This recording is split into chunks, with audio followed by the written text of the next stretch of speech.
Salut les gars, petite vidéo aujourd'hui avec Arnaud Dubois, donc un collègue de longue date que j'avais envie d'interviewer pour qu'il parle de son parcours. Donc c'est un profil full stack spécialisé back-end sur la stack Microsoft .NET.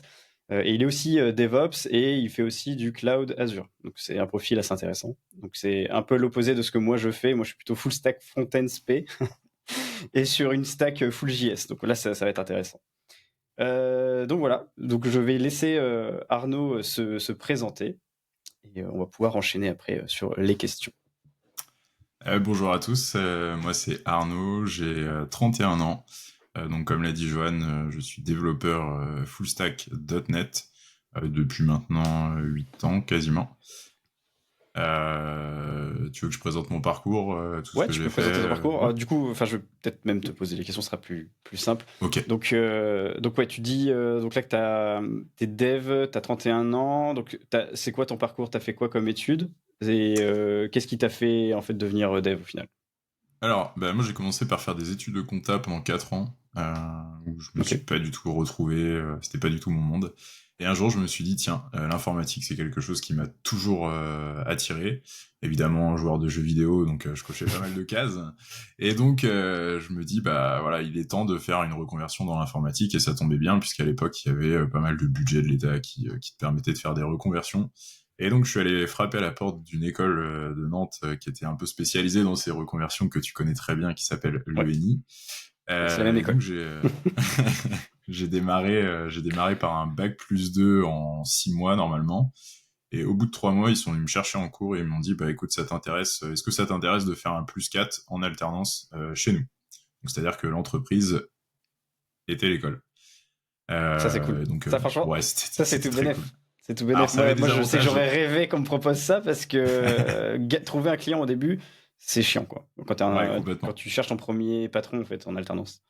Complètement. Mais alors, ça avait ses avantages, donc effectivement, j'ai pas eu le fait de chercher un patron, etc. dès le début.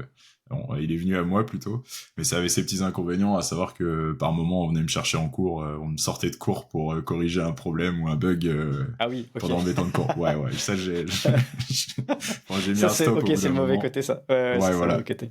J'ai mis un Ah oui. stop au bout d'un moment, puis tu sais, t'as ce Ils en côté quand t'es abusaient, en tu penses ou... alternance. Ouais, un petit peu, ouais. En fait, ils avaient du Ok. mal, parce que la personne qui s'occupait de moi trouvait pas forcément, enfin, regardait pas forcément mon planning.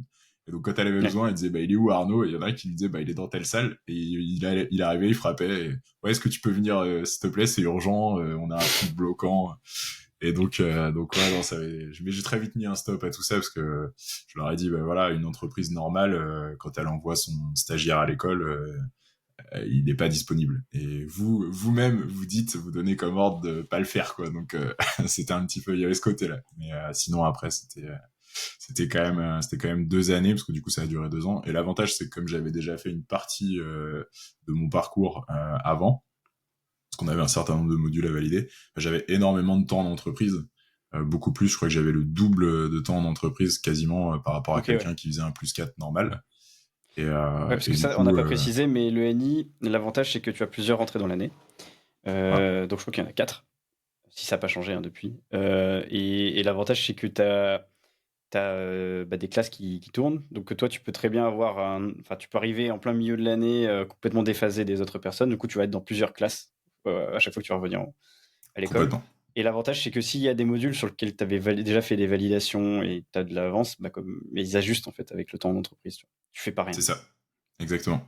Et donc ouais, donc j'ai pu quand même passer pas mal de temps à bosser vraiment sur un logiciel. Et ce qui était trop bien, c'est que c'était vraiment bac à sable. C'est-à-dire que c'était une appli, c'était le RP de l'école. C'était que des stagiaires qui l'avaient développé.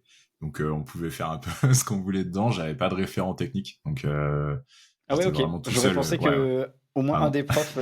Non, même pas. Ah, bah, je Ah pouvais. ouais, c'est On me full de disait, merde. si t'as des questions, tu vas poser. Donc déjà, j'étais dans le bureau des professeurs, enfin des formateurs réseau. Ok. Donc il m'avait mis en terrain ennemi déjà, pour pas que j'entende parler potentiellement de Ah mes ouais. collègues, Ah oui, ok. des C'était par réponses aux rapport à ça. ECF. Voilà. Donc j'étais vraiment, si j'avais une question déjà, tu vois, tu pouvais pas te lever et la poser comme ça. Non, fallait que je Ok. change de bureau, que j'aille voir qu'il y a un formateur qui soit là, parce que ça pouvait arriver qu'ils soient tous en cours. Donc c'était un petit peu galère. Après ils m'ont déplacé dans une autre entreprise à eux qui est juste à côté, une édition, et ils m'ont mis dans un Oui, bureau et une avec des édition. devs. Ok. où là, je pouvais... Mais la personne à qui je posais les questions, elle avait aucune idée du projet sur lequel je travaillais, quoi. Donc forcément, c'était un petit peu compliqué. Et, Oh putain, je savais ouais, pas voilà. ça.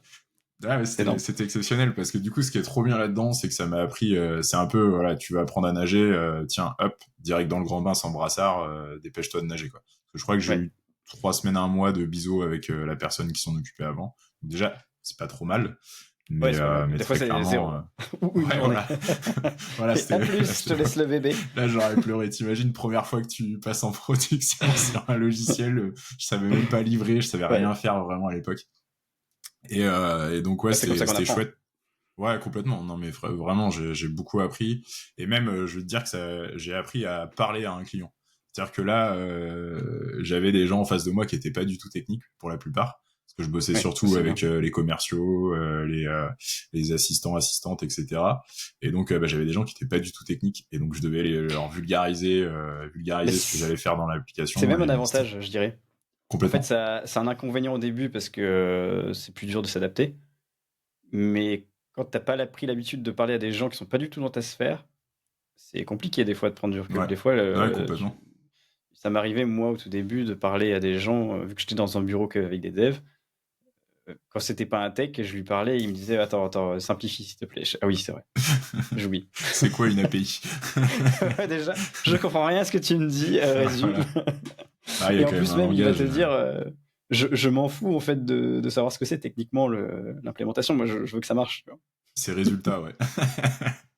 Ouais, Ah ouais, c'est complètement, vrai. ouais. Il y avait de ça, ouais. Donc, ouais, j'ai passé quand même, je vais le dire, 2 ans formidables d'un point de vue humain. Après, Ok. techniquement, j'ai vite stagné, en fait, parce que bah, quand t'es tout seul, tu finis par vite, un peu, t'es dans ta cage et tu finis vite par te heurter au barreau et pas être capable Mm. de franchir ce cap. Et donc, quand ils m'ont proposé, à l'issue de mon alternance, ils m'ont proposé de rester, bah, de moi-même, en fait, je me suis dit, pour ma carrière, c'est pas le bon choix de rester là. C'est le choix confort, on va dire, parce que Ouais. j'avais un bon environnement, mais le choix de carrière, il faut que je bouge. Et donc, je suis allé dans une ESN qui s'appelait AK Technologies à l'époque. Maintenant, je sais plus. J'ai vu récemment qu'ils avaient changé de nom, mais je me souviens plus du nom. C'était à Nantes? Euh, ouais, c'était à Nantes, ouais, mais c'était une agence. Je crois que c'est allemand à la base. Tu vois, Ok. 15 000 personnes à peu près. Et à Nantes, bah, c'était une Ah petite, oui, une petite ça je agence. connaissais pas. Ouais, mais ils sont plus, je crois, que c'est société d'ingénierie, ils se disait à l'époque. Et ils vendaient pas que du développement, ils vendaient aussi du conseil de manière plus générale. Et, Ok. et donc je me fais recruter par quelqu'un avec qui, tu vois, j'ai eu un feeling professionnel qui est très bien passé. J'ai senti que cette personne, elle allait être dans ma mouvance. À l'époque, moi, vraiment, j'avais soif de technique. J'avais envie d'être dans une équipe avec un mentor un peu plus, tu vois, un peu plus capé, quelqu'un de senior qui allait m'alimenter, qui allait me challenger. Et en fait, donc déjà, il me fait rencontrer le client chez qui je devais aller, qui était Atos. Ok. Il m'a envoyé en sous-traitance chez Atos. Donc là, il m'avait dit, bah là, ce qui est bien, tu verras, c'est qu'il y a des gens qui ont vraiment du punch, qui ont vraiment de la bouteille et qui vont pouvoir te tirer vers le haut. Et en fait, j'arrive et premier jour, je suis sur le plateau et on m'explique que bah il y a du retard dans la commande et que bah ça va venir, mais faut être patient. On Je t'a fais deux promis un semaines gâteau au de chocolat et en fait c'était pas un gâteau au chocolat. c'est ça, ouais. Il y avait que le fond tu vois, il y avait que le fond du papier. Il y avait pas le gâteau dessus, il y avait pas la cerise, il y avait rien. Mais petit à petit, il est venu, tu vois. C'est-à-dire qu'au bout d'un moment, il y a un commercial, donc lui, que je connais pas. Je connais même pas son prénom, je sais pas qui c'est. Il vient me voir, il me dit, salut, ça va? Avec un grand sourire. Et là, tu vois, je sens la douille arriver. Et il me dit, Ok. Toi tu l'as senti au Airbus, sourire déjà. ouais. Il me dit, Airbus, tu connais? Je dis, bah ouais, les avions, tout ça. Ça te dit d'y aller? Je lui dis, bah, ils font quoi? C'est quoi la mission? Et donc là, il me dit, bah, viens dans mon bureau. Et il me décrit une mission sur une technologie qui s'appelle Palantir. Une Oh technologie, punaise. alors, je vais te le décrire comme il me l'a décrit. C'est une technologie, c'est nouveau, c'est du big data, c'est des Américains, ils sont dans la Silicon Valley. Tu verras, c'est génial. En plus, tu vas être pionnier, ce qui veut dire que d'ici 2-3 ans, ça se trouve, tu pourras te vendre à des TJ super chers. Et tu vas voir, ce Oh qui est il t'a trop fait bien chez, le pitch du marchand de tapis. Attends, bouge pas, je te mets l'emballage du tapis. Il me dit, tu vas voir en plus Airbus, montoir de Bretagne, franchement ça se fait vite par la 2x2. Et là-bas c'est un peu l'esprit start-up, tu vois, et ils ont une super machine à café Nespresso. Et ça se termine là-dessus. Avec un beau baby-foot. Non, il n'y avait pas de baby-foot. Mais tu vois, En plus, vu qu'il n'y avait pas le baby-foot, il m'a vendu la machine à café Nespresso. Et là, je l'ai regardé. C'est chaud quand même. Je lui ai dit, mais j'en ai rien à foutre du café, moi. Déjà, en plus, à l'époque, je crois que j'en buvais pas. J'aime pas ça. J'en ai rien à foutre du café. Moi, ce que je veux, c'est que tu me décrives l'équipe, il y a quoi. Et il me dit, ah oui, bah, il y a quelqu'un d'autre qui est là-bas, de chez nous. Et le gars était sorti 3 mois avant de l'ENI de moi, tu vois. Donc, je me dis, bon, bah, là, il vient de barrer toutes les cases pour lesquelles j'avais signé. Et après, bah, je comprends très vite, voilà, ils vont pas me payer à rien faire. Donc là, j'ai 2 options qui s'offrent à moi. Soit j'accepte cette mission, soit je refuse, et auquel cas ils mettent fin à ma période d'essai. Ouais. Je me dis, bon, je vais tenter l'aventure, on verra bien. C'est pas l'émission qui me manquait à l'époque, parce que je pense que j'avais dû passer une dizaine d'entretiens, mais je me dis, bon, maintenant que je suis là, on va tester, quoi. Voilà, on va tester. On va tester le café. D'accord pour... Ouais, voilà, on va tester le café. D'ailleurs, je me suis mis à en boire, du coup. Tu vois, elle était bien, la machine. Ouais, finalement, ouais. Non, c'est que c'était un peu le point de rendez-vous, et c'est vrai que la machine à café avait son importance, mais bon, je m'en foutais, ça aurait été une machine à café filtre, j'y allais quand même, tu vois. C'était pas important. Mais pour lui, ça avait l'air important. Et donc, je me pointe là-bas, et donc je suis dans une équipe, c'est un peu spécial, parce que c'est un bâtiment informatique. Il y a que des gens de l'informatique. Il y a des Airbusiens, il y a des boîtes d'autres prestats qui sont là. Donc Airbus, bah, c'est que quasiment, t'as un Airbusien, t'as 10 prestataires, quoi. Et donc, moi, dans le bureau de ma boîte, il y a 2 équipes à l'intérieur. Il y a une équipe qui fait du dev .NET, 2 personnes, et qui sont, eux, vraiment pour l'entretien des applications du site. Et donc, moi, avec mon collègue, on fait du Palantir. Et Palantir, c'est quoi? C'est on récupère des données big data de chez Airbus et on les présente. Donc, je faisais du HTML et du CSS. Et ça, très clairement, okay. J'étais pas du tout venu pour faire ça. Et au bout d'un moment, et du JavaScript, voilà. Et en fait, au bout d'un moment, je me dis, mais moi, je m'ennuie. Les projets, en plus, vu que c'était nouveau, les chefs de projet côté atelier, ils savaient pas du tout ce qu'on pouvait faire. Nous non plus, on savait pas ce qu'on pouvait faire. On avait une fois par semaine une réunion avec un mec qui était à Palo Alto, qui nous expliquait ce qu'il fallait faire. Des fois, on lui apprenait des trucs qu'on avait découverts. Enfin, c'était un peu le boxon, quoi. Mais l'équipe était sympa, et puis très vite, en fait, je leur ai gratté du développement C#, je leur ai montré ce que je savais faire et ce que je pouvais faire, et je leur ai dit, moi, si je reste, il y a qu'une seule condition, c'est que 50% de mon temps, je le passe à faire du dev C#, parce que j'ai pas envie de rouiller en .NET, et t'étais prêt à faire une concession de 50% quand même, quoi. Ouais, bah. Pour montrer le désespoir, tu vois. Ouais, voilà, c'est ça. À l'époque, en gros, c'était pas possible de faire du 100%. Mais en gros, j'ai été voir le gars de chez Airbus et je lui ai dit, bon, je sais que tu m'aimes bien, si tu veux que je reste, c'est 50% de mon temps minimum, je fais du dev, tu me donnes du dev, autre chose, quoi. Et donc, il m'a trouvé des trucs, j'ai commencé à faire des petites applications pour les RH, etc. Et ouais, donc ça m'a aidé, mais au bout d'un moment, la situation devait durer 3 mois. Quand j'ai appris que j'ai été renouvelé, c'est même pas mon commercial qui m'a appelé pour me dire t'es renouvelé, c'est l'Airbusien qui m'a dit ah ouais, je viens de signer ton renouvellement. Donc tu vois, tout faux, quoi. Tout faux. Plus, c'est les premiers à ne pas aimer en ESN, en fait, c'est quand tu travailles chez un client, normalement, c'est la personne qui te manage, qui t'a envoyé chez le client, ouais. qui gère en fait toute la partie paperasse, contrat, comment tu te sens, etc. Et tu ne dois normalement jamais être en relation directe pour parler paperasse avec le client. Donc ça, ils supportent pas. Et moi, ça m'est arrivé plusieurs fois de bypasser parce que le gars, ça ne servait à rien dans quelques exemples de missions que j'ai eues. Et ils pétaient des câbles, les gars. Et là, ils te font la même chose, sauf que t'es même pas au courant. Ouais, complètement. Non, mais franchement, dans les boîtes, il y avait pas mal de choses. Déjà, d'où c'est un commercial qui manage ta carrière. Enfin, le mec, lui, il veut vendre, on s'en fout, quoi. Bref. Et donc, ce gars-là, moi, je l'appelle, je lui dis, mais tu te fous de moi, tu devais me sortir de mission au bout de 3 mois. Là, c'est le gars de chez Airbus qui me dit, ah ouais, t'inquiète pas, au bout de 6 mois, on te sort et tout, pas de problème. Mais ça va, t'es bien là-bas? Non. En fait, je lui dis non, mais c'était pas vrai, j'étais pas mal, mais j'avais envie de retourner sur une mission 100% dev, quoi. Ouais. Et donc, au bout d'un moment, je comprends que ça va pas le faire, qu'ils vont jamais me bouger, en fait, parce que je les comprends en même temps. Moi, je donnais satisfaction aux clients. Ils allaient pas prendre un risque de mettre quelqu'un d'autre pour que ça se trouve la personne techniquement elle était pas à l'aise ou quoi, donc au bout d'un moment j'ai dit stop. Et, et c'est là que j'ai un pote à moi qui me dit viens, on part. On part en voyage. Donc, bah, évidemment, là, toi, t'es un peu perdu. Ta première expérience dans le monde du travail, elle échoue un peu. Et je me dis, bon, ça peut être un bon moyen de prendre un peu de temps pour réfléchir à ma vie. Donc, je pars 6 mois en Amérique du Sud. Et en fait, là-bas, je rencontre une personne qui est digital nomade. Donc, sa vie, c'était travailler de 9 à 17. Et une fois qu'elle avait fermé le PC, elle allait faire du volet. Elle se baladait de pays en pays. Là, elle était en Colombie. 6 mois après, elle était en Israël ou ailleurs, quoi. Et Donc, surtout je à me dis, l'époque, bah, tu te disais c'était pas commun, quoi. Enfin, on ouais, voilà, n'entendait c'est pas ça. beaucoup parler de gens qui C'est faisaient ça, ça. tu vois. C'était 2018, tu vois. Donc, Mm. c'était un peu le début. Il commençait à y en avoir, Ouais, c'était le mais je début, pense mais que c'était c'était pas non plus beaucoup plus super commun. développé Ouais. outre-Atlantique que chez nous, quoi. Et en fait, Mm. là-bas aussi, j'ai rencontré donc pas mal de gens qui étaient digital nomades ou qui étaient entre guillemets dev offshore. Ils développaient pour les États-Unis, mais ils vivaient à Medellin, quoi. Donc Ok. là-bas, je me dis, mais je veux. Ouais, voilà. Donc tu vois, t'avais tous les avantages sans les inconvénients quasiment. Et je me dis, bah moi, je veux cette vie-là, quoi. Je veux pouvoir en fait me dire si demain j'ai envie de me barrer, du moment que j'ai une co internet ou au moins des points de synchro, je suis chaud, quoi. Ouais. Ça va être trop bien, quoi. Et il y a cette envie, tu vois, déjà de me dire, bah en fait, je suis libre, quoi. Je maîtrise. J'ai plus besoin de demander à un commercial savoir si je peux aller à droite, à gauche, si je peux faire 50% de mon temps ça. Là, c'est moi qui choisis.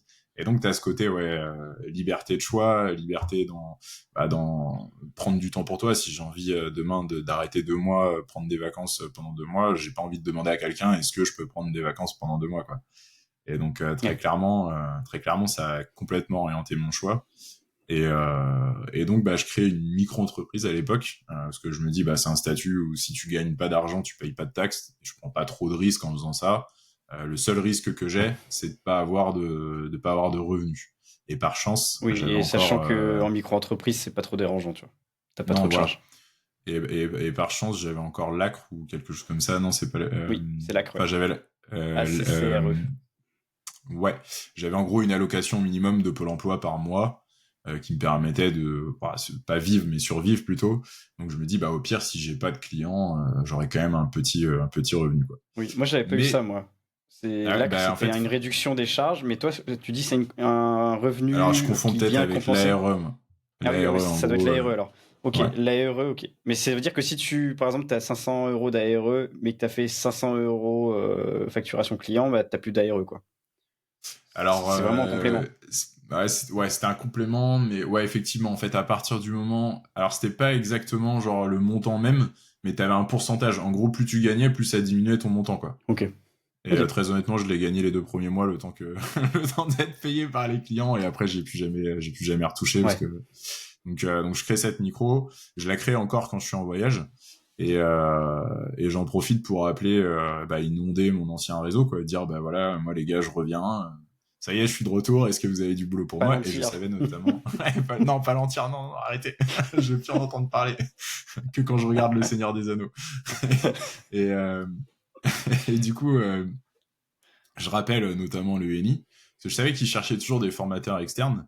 Et moi, j'avais un côté pédagogue depuis tout jeune, où je faisais, tu vois, par le sport, de l'accompagnement des jeunes, etc. J'aimais bien expliquer, j'ai toujours aimé expliquer les choses, et était plutôt, entre guillemets, doué pour ça. Donc je me dis, bah tiens, je vais tenter l'aventure, je vais essayer d'être formateur, quoi. Et donc direct, la personne qui s'occupe de ça, elle me dit oh trop cool, tiens bah je t'envoie des cours. Donc j'étais encore en voyage, j'avais même pas de PC, je squattais le PC de l'hôtel et je révisais, Ah, de l'hôtel. je Ah ouais, commençais à carrément. préparer mes cours. Ouais ouais non mais c'était vraiment un peu ghetto, quoi. Mais ça le faisait, quoi. Et donc quand je rentre, je crois que je dois avoir 3 semaines ou un mois pour préparer mon cours, donc ce qui est largement suffisant. Mais tu vois comme c'est la première fois, t'as envie de faire les choses bien, etc. Donc j'étais calé. Et donc j'arrive à donner mon premier cours où là, vraiment, je suis pris d'une. J'arrive le lundi matin, je commence à leur parler et à un moment, ma voix se coupe, tu vois. J'arrête de parler. Et Ok. genre, il y a plus rien qui sort. Parce qu'en fait, je me rends compte, je me dis, mais t'es qui, toi? Genre, tu vas donner des cours et là, t'as 25 personnes qui se regardent en face de toi. Ah, Et t'as je eu un gros reprends une syndrome de respiration. l'imposteur en live, quoi. Ouais, ouais, de fou. Franchement, en Ah live, ouais, et ok. ça m'a fait tellement bizarre, moi qui avais tellement confiance en moi, qui sortais de, tu vois, de 6 mois de voyage où t'es le roi du monde, et là, t'arrives, tu t'es ramené à la réalité, genre, pam. Ouais. Et là, je me dis, très vite, en fait, en moins d'une seconde, je me dis, mais en fait, en face, s'ils sont en face de toi, assis sur une chaise à te regarder, c'est qu'ils y connaissent rien. Toi, t'as bossé, tu sais de quoi tu parles. C'est pas non plus, t'as pas besoin, c'est pas des experts techniques, t'as pas besoin de les emmener au top. Donc, Ouais, c'est bah ça. vas-y, lâche-toi et profite, quoi. Et donc là, je leur ai dit, désolé, je me suis repris et je suis reparti. Et en fait, à partir de là, j'ai passé une semaine, mais de dingue, où vraiment je me suis lâché petit à petit, enfin, tu vois, c'est la formation, moi, ça m'a vraiment nourri. Et donc je suis ressorti de là, je leur ai dit, bah je pense que vous avez vu, c'était ma première semaine. Ils m'ont dit, bah on l'a vu le premier jour, et puis après, bah on a senti que Ah, c'était relâchement, parti. ouais. T'as réussi Ouais, à voilà. débrider, quoi.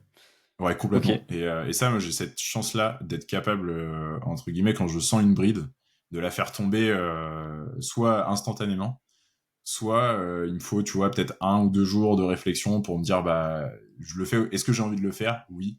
Si j'ai envie de le faire, je le fais. Il y a pas, il y a des freins, et on a toujours des freins. Oui, Ça s'appelle ok. la résistance au changement. Enfin, c'est évident, quoi. On a toujours des peurs. On est nourri de ça. Et moi, j'ai la chance de pouvoir les repousser assez vite, en fait.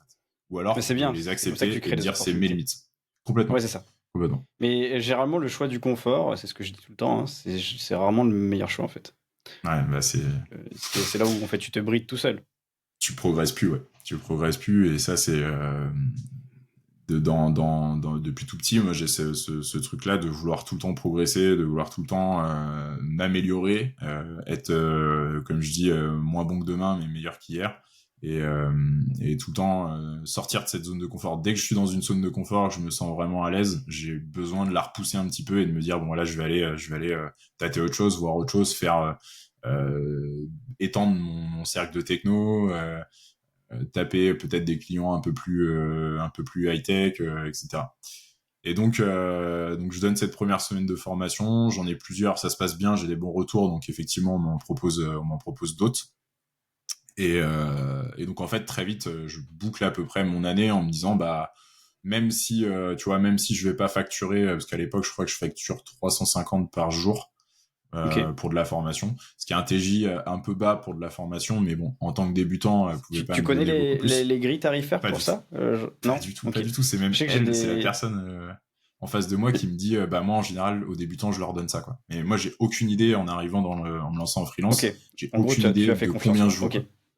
Ouais, voilà, bah c'était une ancienne collègue de travail, si tu veux, donc avec qui on s'entendait bien, donc je me dis, elle va pas m'arnaquer. Et bon, il s'est avéré que non, parce que c'est vraiment en formateur à l'époque, en tout cas en formateur débutant, c'est vraiment le TJ qui est préconisé, et c'est ce qu'elle donnait à d'autres, quoi. J'ai eu des offres ouais, du genre entre 350 et 450 il y a quelques Ouais, années, voilà. mais ça monte difficilement plus haut, quoi. Enfin, Ouais, plus que c'est le problème 500 de. dans les écoles comme ça. Si tu veux vraiment faire de la formation plus précis, en gros, c'est dans les boîtes, quoi. Ouais, c'est du pro, Mais, ouais, complètement. mais Et là, tu j'ai peux trois, prendre. quatre personnes qui ont commencé comme tu as fait, en fait. Ils étaient salariés, ils sont passés freelance et première mission qu'ils ont eue, c'est d'aller donner des cours. Et Ouais, ça, en je fait, pense que c'est une bonne idée, en fait, de commencer avec ça.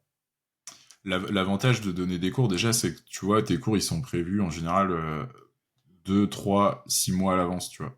Là, par exemple, on propose déjà des dates sur octobre. J'ai eu des dates sur janvier 2025. Ok. Donc, en fait, l'avantage de tout ça, c'est que T'as t'es, de la visibilité, quoi. ouais, t'as de la visibilité, et c'est des choses. Alors, à part, il y a des écoles qui ils te le disent, en fait. Ils te disent, ben voilà, on sait pas encore combien de personnes on aura. Si on n'a pas plus de 5 personnes, on annule la formation. Mais ils te Ok. préviennent genre 1 mois et demi avant, donc t'as le temps, entre guillemets, de te retourner à peu près. Ok. Et donc ouais, ça me permet d'avoir, déjà en me disant, même si je signe rien d'autre, bon, j'ai de quoi à peu près vivre en complément avec la RE, j'ai de quoi vivre à peu près, j'avais pas non plus d'énormes charges à l'époque. Et en fait, bah, je me dis, bah, quand même, je vais pas, tu vois, me reposer derrière ça et puis rien faire le reste de mes journées. Donc, je me mets sur LinkedIn, et puis bah, je fais un peu de prospection. J'envoie des messages à des contacts. J'ajoute plein de gens dans mon réseau Là, pour c'était avoir. manuel ou automatisé, du coup, tu fais ça? Non, manuel. Non, Ok. à l'époque, je fais tout. Si tu veux, je débute, je connais rien, donc je fais un peu tout moi-même, quoi.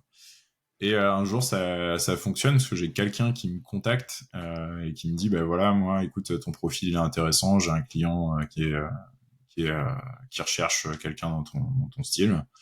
Il me prépare énormément à l'entretien client. Parce qu'à l'époque, moi j'ai tu vois, ce côté vulgarisateur que j'avais à l'ENI dans mon alternance. Et je me dis, tous les clients, va falloir que je leur parle un peu comme ça, quoi. Et il me dit, mais en fait, t'es un technicien et il faut que tu précises la stack sur laquelle t'as bossé, la version, il faut que tu... Et en face de toi, Ok. là, ton client, c'est un gars, il bosse dans l'informatique. Ouais. Il est pas commercial ou quoi, c'est quelqu'un, vraiment, il met les mains dans le cambouis. Donc, faut que tu l'éblouisses de technique, quoi. Et j'ai plutôt réussi parce que j'ai été pris. Et donc là, par contre, à l'époque, je me suis fait un peu assassiner sur le TJ. Et c'est que moi, je savais pas combien me vendre, mais je suis vendu, je me vends 315 hors taxe, Ouais. ce qui était vraiment très très bas. Ouais. Mais voilà, moi à l'époque, si tu veux, je prends ma calculette, je fais 315 fois 20, j'enlève les C'est exactement ça. 23%, et donc ça me laisse à Là, peu tu dis, près, je ouais, crois, c'est ça va. 5000 balles ou 4500 balles, 5000 balles pour vivre. Très clairement, moi en tant que salarié, j'ai jamais touché ça, quoi. Oui, Et non, c'est j'avais des clair. Mais c'est pour ça que discussions. c'est moins douloureux, en fait, quand tu viens du salariat ou de l'alternance où c'était un SMIC que tu avais. C'est moins douloureux de commencer comme ça, tu vois. Moi, j'ai commencé avec 200 en Complètement. parallèle du CDI. C'était pas... Oui, c'est pas cher, c'est que c'est même... je conseille à personne de faire ce tarif-là. Mais ça ou zéro, en fait, au final, c'est ce que j'ai aux gens. Ouais. C'est mieux que Et zéro. puis, on va en parler, mais moi, c'est cette première mission où j'arrive dans une équipe où là, vraiment, pour le coup, j'arrive dans une équipe de 10 personnes. T'as 4-5 mecs, techniquement, tu leur fais pas, quoi. Tu leur parles d'un truc, si t'es pas bien assis sur ta Oui, il le chaise et que voit, tu quoi. sais pas ce que tu dis, ils vont te clasher direct et ils vont t'apprendre, ils vont te dire non, ça c'est ça. Et donc quand tu me parles de ça, fais pas genre tu sais, tais-toi et écoute, quoi. Et donc là, je Ouais, suis vraiment avec des gens qui ont un bon niveau technique. Et donc là-bas, je fais que du bac, uniquement du bac. Je peux le dire, hein, j'étais chez Groupe Atlantique.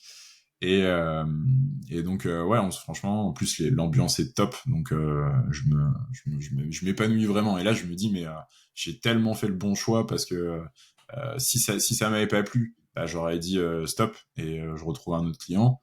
Mais ça m'a plu et vraiment là, c'était parti, quoi. C'était à moi de faire en sorte de progresser, de faire en sorte de... Si tu veux, t'as un peu ce coup près de tous les 3 mois. Si t'es pas bon, le gars, il peut mettre fin à ton contrat et puis ciao, quoi.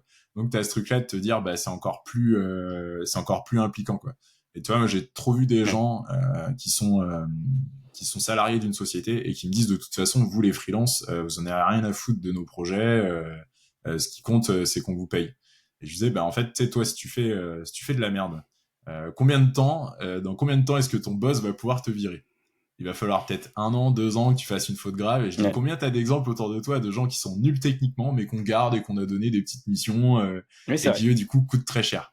Et je dis, moi, le truc, c'est que dans 3 mois, là, je viens de signer mon contrat. Dans 3 mois, si je suis nul, je dégage. Et il y a même pas il y a même pas à C'est attendre les ça. Et 3 mois, même hein. des fois, tu as des clauses avant 3 mois. Ouais, t'as même pas à attendre les 3 mois. Un contrat, Du jour au nous, nos lendemain, tu peux contrats, te faire tège.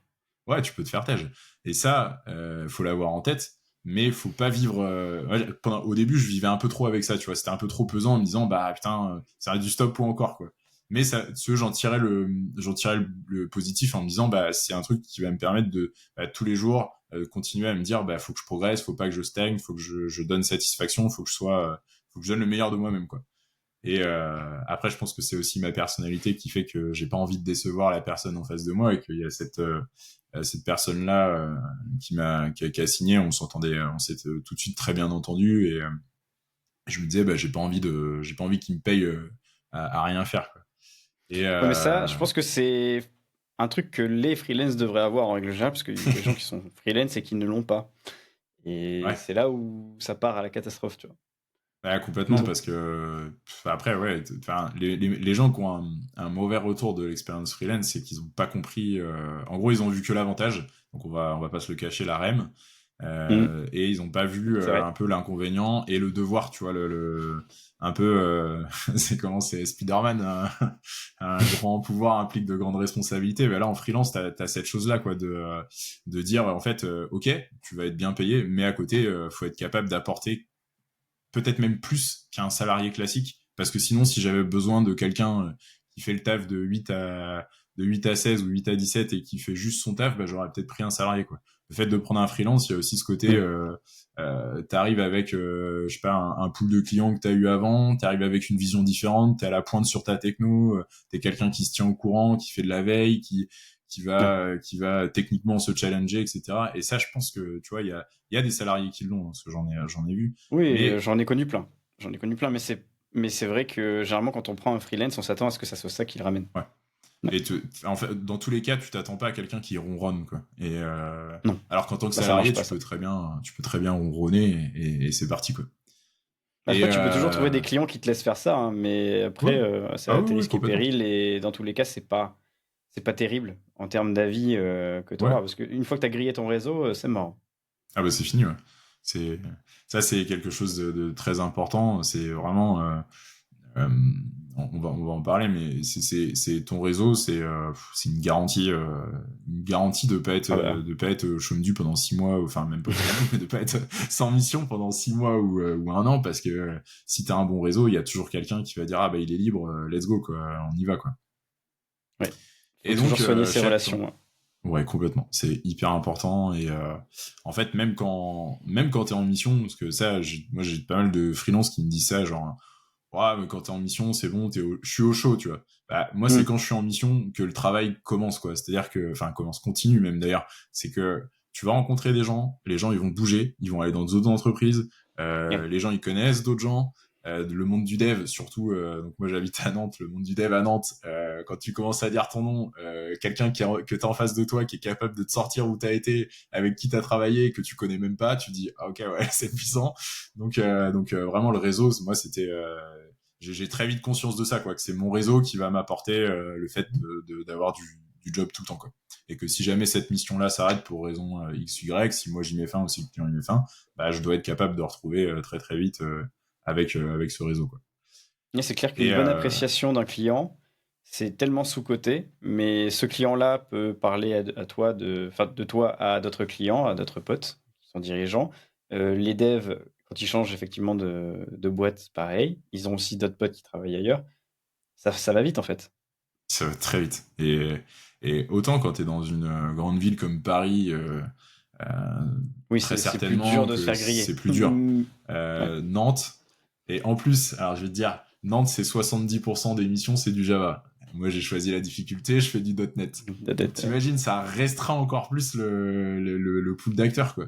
Et donc, en fait, bah, je comprends que si je fais de la merde, ça va être très dur pour moi et je vais devoir retourner salarié et potentiellement même changer de techno parce que s'il y en a pas un qui va vouloir ah ouais, c'est m'employer. mort, ouais. Ouais. Donc, je me dis, bah, ok, enfin, faut vraiment que je me donne, quoi. Et là, je progresse, mais en fait, c'est un peu comme quand t'as pas bu depuis 10 heures, tu trouves une bouteille d'eau, tu la bois d'un coup, quoi. Ah, c'est ce que j'ai fait, quoi. Vraiment, en 6 mois, j'ai appris, mais vraiment énormément.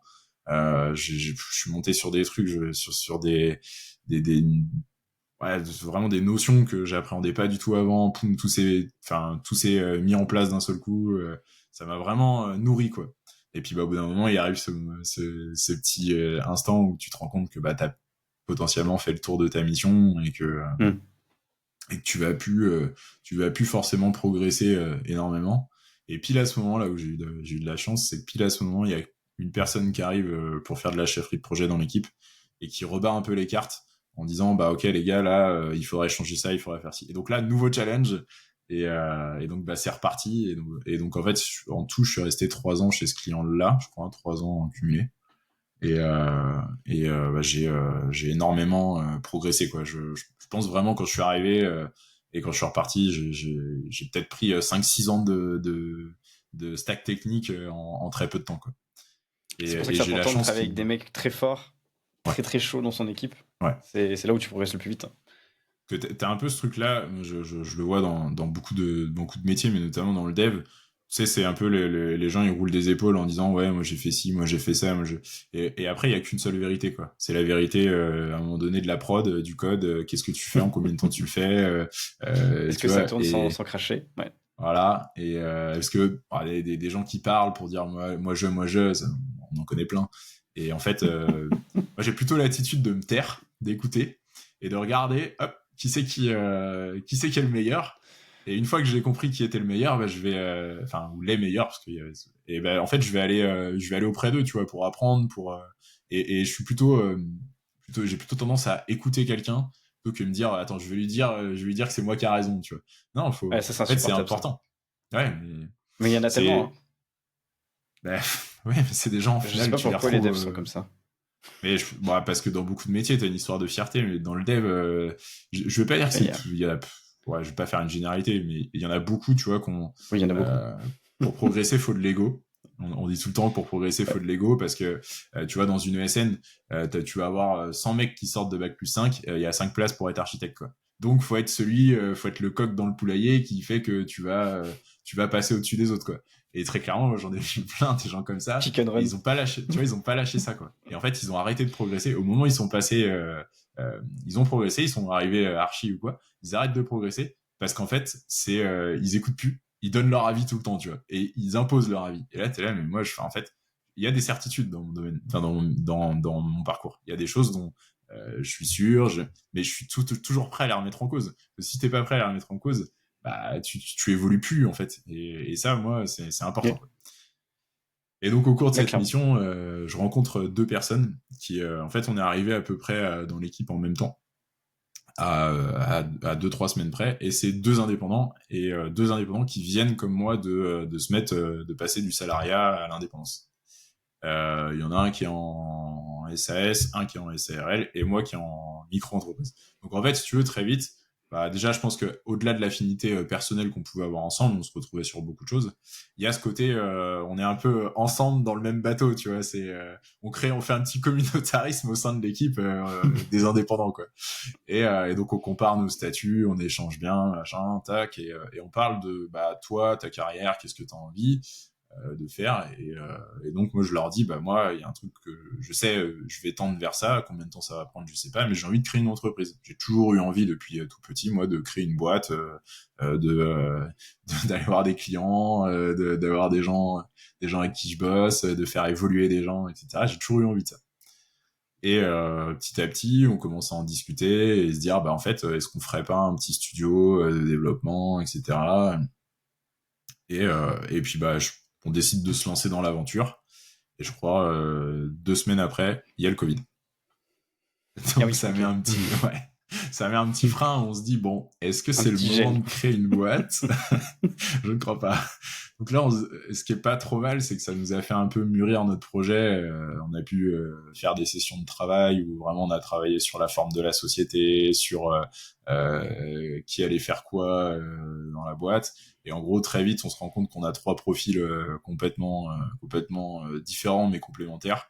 Où on a une grosse brutasse technique qui est vraiment intéressée que par la tech, un qui est très bon commercial, et puis moi le dernier qui est plutôt un tempérament coach, faire évoluer les gens, être à l'écoute, être capable de comment dire de pas d'avoir du tact et de pas rentrer dans le lard des gens. Ouais. Donc on se répartit, un plutôt le pilotage technique, un plutôt la partie commerce, et moi je m'occupais plutôt des gens. Il n'empêche que je faisais quand même parce que j'étais toujours en presta à côté chez Atlantique. Et donc voilà, je démarre l'aventure de créer une boîte. Et au départ, si tu veux, moi, l'idée que j'avais de la boîte, c'était faire du placement de consultants, quoi. On va chercher des missions, on les place, et puis ils sont au chaud, et puis on vient les voir de temps en temps, on leur vend En une gros, machine faire à en gros café. une espèce de SN bis, quoi. Ouais, voilà, voilà. Mais Ok. tu vois, avec ce truc de dire, on essaye d'avoir les gens au maximum dans notre agence. Donc on se bat auprès du client pour dire bah non, les gens ils développent chez nous. On garde une cohérence sur la stack technique, c'est-à-dire qu'on continue de faire évoluer les gens, parce que ça, bah, je pense, tu l'auras compris, mais c'est important pour moi d'évoluer et de faire évoluer les autres, et de transmettre cette soif d'évolution, tu vois. Moi, quand je vois quelqu'un qui a pas envie d'évoluer, je me sens triste pour lui. Et j'essaye de lui Ouais. transmettre la soif, tu vois, de dire, bah écoute, regarde, c'est génial, là, il y a ça, il y a ça. Et des fois, ça marche. T'as des gens, tu vois, ils vont se mettre, ils vont monter dans ton train. Et t'en as d'autres qui vont te regarder, ils vont te regarder partir, ils vont te faire coucou. Et tu fais, bon, bah après, c'est pas grave, on peut pas non plus, Après, on peut pas emmener tout le monde, chacun quoi. voit midi à sa porte. C'est normal, il y a des Complètement. gens qui te suivront, des gens qui te suivront pas. Mais Complètement. c'est vrai qu'avoir envie d'aider les gens à step up, à... Moi, j'ai un peu ça aussi, tu vois. Genre, mais ça peut être un gros défaut aussi, ça peut saouler certaines Ouais. personnes. C'est quand tu essaies Ah, de les faire aller à un endroit où eux, ils veulent pas, en fait, ça sert à rien. ouais, complètement. Complètement. Mais ça, si tu veux, bah, pareil, je m'en suis aperçu. Parce que bah, quand tu. Mine de rien, moi, ça m'a quand même changé ma mentalité entre passer salariat, indépendant, freelance et après chef d'entreprise. La première fois que je réalise, c'est qu'on embauche une personne et je fais une feuille de paye, tu vois. Et je fais un virement de paye vers quelqu'un. Et là, je me dis, bah, en fait, le game a changé. T'es dans un autre, t'as plus le droit de te planter. Avant, tu te plantais, c'était toi, tu vois. Tu Là, retournais tu chez as des papa, gens sous toi. maman, et t'avais à Ouais. manger, tu vois. Et t'avais de l'eau chaude. Et je dis là, maintenant, si je me plante, je mets en danger une famille. Qui plus est, bah, après, tu fais connaissance avec Ouais. les gens, etc. Donc, tu commences à connaître, et tu dis, bah, si je me plante, c'est ces personnes-là que je mets dans la merde, quoi. Ça dépend plus, Ouais. c'est plus ma petite personne à moi, quoi. La pression est tout autre. Ouais, voilà.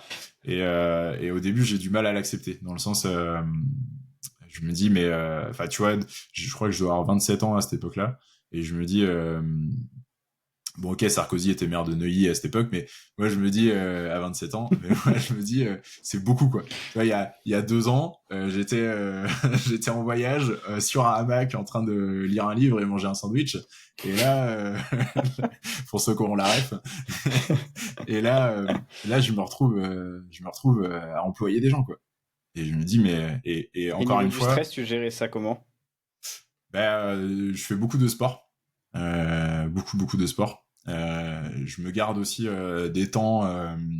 Tu vois, j'ai des temps, c'est obligatoire. C'est-à-dire que à l'époque, je faisais du sport en club. Il y avait tel jour. Enfin, il y avait 2 entraînements par semaine. Quand je pouvais, je faisais les deux, mais au moins un par semaine, c'était obligatoire. C'est-à-dire qu'il n'y avait pas de, ok, on a tel truc, etc. Non, moi, c'était vraiment, si j'ai 2 heures à réserver dans la semaine, c'est ces 2 heures-là. Et après, Ok. après, vous faites ce que vous voulez. Je fais aussi beaucoup de musique. Ça m'aide, tu vois, à extérioriser un peu cette pression. Donc, notamment, à l'époque du Covid, on est beaucoup entêté. Donc, dès que j'ai une pause ou dès que j'ai un peu un temps mort dans la journée, je prends ma guitare, je joue et puis ça m'évade. Et ouais, donc il y a vraiment ce truc-là. Et puis bah, après, être bien entouré, quoi, avoir un cercle familial, amical, Oui. avec qui tu es capable d'extérioriser ces choses-là sans question qu'ils comprennent totalement, parce qu'il y a évidemment des choses que bah, tu vas leur parler, ils vont te regarder avec des grands yeux en disant mais ok, ils savent pas quoi te répondre parce qu'ils sont pas confrontés à ça. Oui. Mais au moins, tu vois, t'as des gens qui vont te faire penser à autre chose, qui vont te. Et moi, c'est comme ça que j'évacue, quoi. Faut, il me faut ce côté-là, quoi. Le sport plus sport, après un peu de loisir, donc musique, ça peut être d'autres choses, notamment jeux vidéo, ou enfin vraiment me projeter dans un autre monde et penser à autre chose, aérer mon cerveau, quoi. C'est ouvrir la fenêtre et faire un grand courant d'air. Et en général, après, c'est mieux, quoi. Et Tu puis, bah, dirais il y qu'il vaut mieux être a bien dans sa tête, quoi, pour faire ce genre de choses, quoi. Ouais, parce qu'en vérité, ça amène, c'est comme tout changement, si tu veux, ça amène ton lot de bouleversements, ton lot de moments où tu te sens mal, où tu vas te dire, qu'est-ce que j'ai fait, quoi? Qu'est-ce que j'ai fait? Attends, j'étais bien en freelance, pourquoi je me suis mis à embaucher des gens, quoi? Qu'est-ce qui m'est passé par le crâne? Et en fait, bah là, à ce moment-là, faut être capable de se retourner, donc notamment en aérant ton cerveau, tu te retournes et tu te dis, bah, c'est ça aussi que j'ai cherché, en fait. Là, Oui. je suis sorti de ma petite zone de confort. Là, ça y est, c'est plus easy. T'as plus juste toi à donner le meilleur de toi-même pour que ton client soit content. Non, là maintenant, c'est un stade supérieur, quoi. Et vraiment, je pense, allez, au moins 6 8 mois à comprendre, à maîtriser tous les enjeux, quoi, tu vois. Ouais. Et là, à Ça met du partir temps, de quoi. Ouais. là, je commence à me lâcher un petit peu. Et c'est pile le moment où je change de client. Je vais dans une autre entreprise dont je tairai le nom.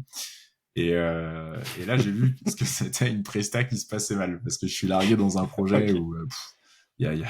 Bah, le lendemain, pour te dire, j'appelle la commerciale. Parce que j'aime bien, ouais, j'arrive, je pose des questions aux gens, ouais, ton rapport au projet, machin, tac, ça. Et j'arrive en tant que lead tech et en fait, je me rends compte qu'il y a un gros problème. Donc je suis mandaté par une ESN pour un autre client et l'équipe elle est composée en partie de développeurs de l'ESN et en partie de développeurs du client. Et en fait, il y a un fossé énorme entre les devs du client et les devs de l'ESN. Il y a la En termes moitié de des quoi, du gens coup, qui... de compétences ou de sérieux ou d'application? Implication. Euh, les attentes du client, ils cherchent des salariés bis. Et je leur dis, mais non. Enfin, vous n'avez pas à dire, à un dev, il doit bosser de telle heure à telle heure. Vous n'avez pas à dire, vous êtes sur un résultat. C'est un résultat, quoi. C'est pas si Oui. le dev il développe bien. Hop, attends. Hop. Voilà. Si le dev est correct, vous n'avez pas à dire, ok, il est parti à 17h ou et en fait. Petit à petit, je comprends que le projet pue vraiment en une journée, hein, vraiment une journée, je pose En des une questions journée, à ouais, tous c'est les fort gens. quand même. Ouais. Bah, parce que du coup, en fait, tu poses des questions. Ils m'ont fait venir donc dans le SN, ils me font venir. Je rencontre l'équipe, donc le lead deck qui est sortant, une personne qui est là mais qui s'en va. Donc en général, ça, tu vois déjà, c'est des signaux où tu te dis, il y a de la fumée là. Il y a de la fumée, je vais aller chercher où est le feu. Et donc je parle beaucoup avec eux, on mange ensemble, je dis mais pourquoi tu t'en vas du projet, c'est quoi les raisons pour lesquelles tu pars, et tout le monde me dit, ah il y a une personne, on l'appellera Bertrand, ouais tu vas voir Bertrand, ok. Donc je dis C'est bah quoi, c'est moi, un dev? ouais c'était un dev côté client. Et le chef de projet côté client s'en va également. Et donc là, je me dis, mais waouh, là, ça pue vraiment. Donc, je fais une visio avec ce gars-là. Et je lui dis, ok, je vais, on va pas tourner autour du pot. Dis-moi ce qui se passe sur le projet. Sois très franc. Il y a 3 points. Il y a toi, pourquoi tu t'en vas. Donne-moi les vraies raisons. Je t'en fous, tu t'en vas. Moi, je vais pas te poursuivre si tu me dis la vérité. Je vais pas m'en servir contre toi. Tu t'en vas. Pourquoi est-ce que l'équipe client s'en va? Donc l'équipe de l'ESN. Pourquoi est-ce qu'il y en a la moitié qui s'en va? Et c'est qui ce Bertrand? Et décris-le moi. Et donc, il me déroule les 3 points. Et en fait, je me rends compte que la cause principale du départ, c'est ce fameux Bertrand. Donc, je me Ah dis, ouais, bah, j'ai le hâte mec est de le super fort, quoi. rencontrer. Ouais, voilà. J'ai hâte de le rencontrer. Je vais mettre mes gants de boxe et c'est parti, quoi. Et là, on va rigoler. Et donc, je tombe face à quelqu'un qui est très fermé, qui est pas très bon techniquement, très honnêtement, qui aurait un potentiel, mais qui a pas envie de l'exploiter, qui est pas intéressé par la technique, mais qui est Hmm. dévoué corps et âme à sa boîte et que en gros lui il confond un freelance, un salarié, il sait pas, enfin un employé, un salarié, un prestataire, il confond tout quoi. Par contre, il sait bien te faire sentir que t'es prestataire par moment. Mais voilà, donc tu vois, je me dis, bah là, c'est un contexte totalement différent. Je pense que j'ai plus à apprendre humainement. En plus, l'appli, c'était un spaghetti avec un framework interne. Enfin, un projet qui devait durer 1 an, qu'on a duré 5 déjà de base. Donc Ok. voilà, ouais, voilà. Et en fait, tu te rends compte que eux, ils ont pas de structure en interne qui leur permet d'avoir un bon développement quoi. En gros, Ah oui, pas de le process. problème n'est pas le développement, le problème est le process et l'humain qui est autour de ce process. Et donc très vite, je finis par m'engueuler avec Bertrand en protégeant un peu l'équipe quoi, en disant bah écoute, nous on a fait un pas vers vous, on vient dans vos locaux une fois par semaine, des fois on vient, on n'a même pas de chaise, à un moment donné, voilà. Ah ouais, ça allait Euh, jusque-là, ok. ouais. Moi, tu me dis, t'es où le vendredi soir à 17h, tu m'envoies t'es où sur Teams, je te réponds à 19, bah, j'étais parti chez le coiffeur, j'ai commencé à 7, à 17, j'ai le droit de partir, quoi. Moi, je suis pas tenu à tes horaires, sinon ça s'appelle du salariat déguisé, j'appelle l'URSSAF et bouge pas, quoi. Mais, et que des choses comme ça, quoi. Et donc, on s'engueule vraiment très très fort, le ton monte, et le DSI de cette boîte passe dans le couloir à ce moment-là, quoi. Et en fait, il voit que moi je suis debout sur ma chaise, je suis ostentatoirement énervé, et il voit l'autre personne en face de moi qui monte le ton aussi, et il dit rien. Et il me convoque une semaine plus tard. Il me convoque, il me dit bah tu viendras dans mon bureau, et donc là je me dis bon ça va être fin de mission, j'ai tout gagné. Et en fait non, il me dit bah j'ai apprécié le fait que tu te rebelles, le fait que que tu nous dises franchement ce qu'il y a. Et maintenant, bah, dis-moi, je suis prêt à t'écouter. Dis-moi ce qui se passe, quoi. Et donc, je lui explique tout et je lui dis, bah, en fait, techniquement, chez vous, vous n'êtes pas prêt à faire un développement de cette ampleur-là. Vous devriez confier le projet à un prestataire externe, fournir des specs fonctionnels et pas vous occuper du technique. Vous n'êtes pas prêt pour. Donc, là, je me suis un peu rendu compte que je lui ai dit, mec, t'es pas bon. Parce que c'est toi qui pilote tout ça et t'es pas bon. Mais ça, tu vois, sur le moment, bah, je suis franc, quoi. Et après, avec un peu de recul, je me dis, bon, je me suis quand même tiré une sacrée balle dans le pied à ce moment-là. Et de toute façon, moi, je voulais partir, ça faisait 6 mois que j'y étais, c'était trop long. Et, et donc le mec me dit bon, ok, merci de ta franchise, c'est vraiment, tu peux te regarder droit dans une glace, etc. Bon, ça là-dessus, pas de problème. Mais chez Et toi, puis plus ben, chez moi. ouais, voilà, c'est exactement ça. Mais en fait, il m'a pas viré, si tu veux, il m'a pas viré. Il m'a dit de toute façon, il me l'a dit après, il m'a dit la décision était déjà prise. On vous sortait Ok. du projet tous. Donc en gros, il a arrêté de travailler avec l'ESN. Ils ont sorti tous les devs. Mais il m'a dit en fait, tu m'as permis de me rendre compte que on n'allait pas dans la bonne direction. On n'allait pas dans la bonne direction et qu'il fallait, il fallait changer. Et ça faisait quand même 5 ans que les mecs allaient pas dans la bonne direction. Et Oh la il y en vache. a pas un, tu vois, qui avait osé dire stop et merde, quoi. Enfin, changer quelque chose parce que ça va Surtout, pas le je faire, quoi. comprends pas que la boîte qui paye tous les jours là depuis 5 ans, ça s'en pas rendu compte avant, tu vois. Ouais, Que elle ça s'en est marche rendue pas. compte. Elle s'en est rendue compte, mais en fait, si tu veux, et c'est là encore une fois où tu dis, même prestataire, quand je passe par une ESN, je suis entre guillemets un peu dépendant de ce côté, ouais, mais c'est mon client, mais, ouais, il est pas gentil, t'as un peu tapé dessus, il t'embête Mm. un peu, mais c'est mon client, il me paye, tu vois. Et ça, je le comprends. Ouais. J'avais ma boîte aussi, et ça, c'était un atout pour moi de dire, mais attends, moi, je défends pas plus 5 ans que l'autre. Moi, je suis au milieu, moi, j'ai ma boîte. Je suis payé par là, mais je suis pas idiot. Je sais que l'argent vient d'ici. Et en fait, moi, je suis pas là pour. Je joue pas d'un côté ou de l'autre. Maintenant, moi, j'ai un rôle dans le projet, et Ouais. en fait, j'ai envie de le tenir, quoi. Et donc, bah, moi, quand je te dis qu'il faut faire ça, c'est pas pour t'embêter, c'est pas pour embêter personne. C'est que vraiment, je pense que c'est le mieux pour le projet. Et pour eux, c'était inconcevable qu'un freelance soit capable de d'avoir cet état d'esprit là, quoi. Et Ah oui, à un ok. moment, je leur propose une évolution technique. Je leur dis, ben, moi, je suis prêt à la porter. Je suis prêt à vous faire une doc. Je suis prêt à vous former. Et on me dit, mais on va jamais confier ça à un freelance. Ouais. Tu vois.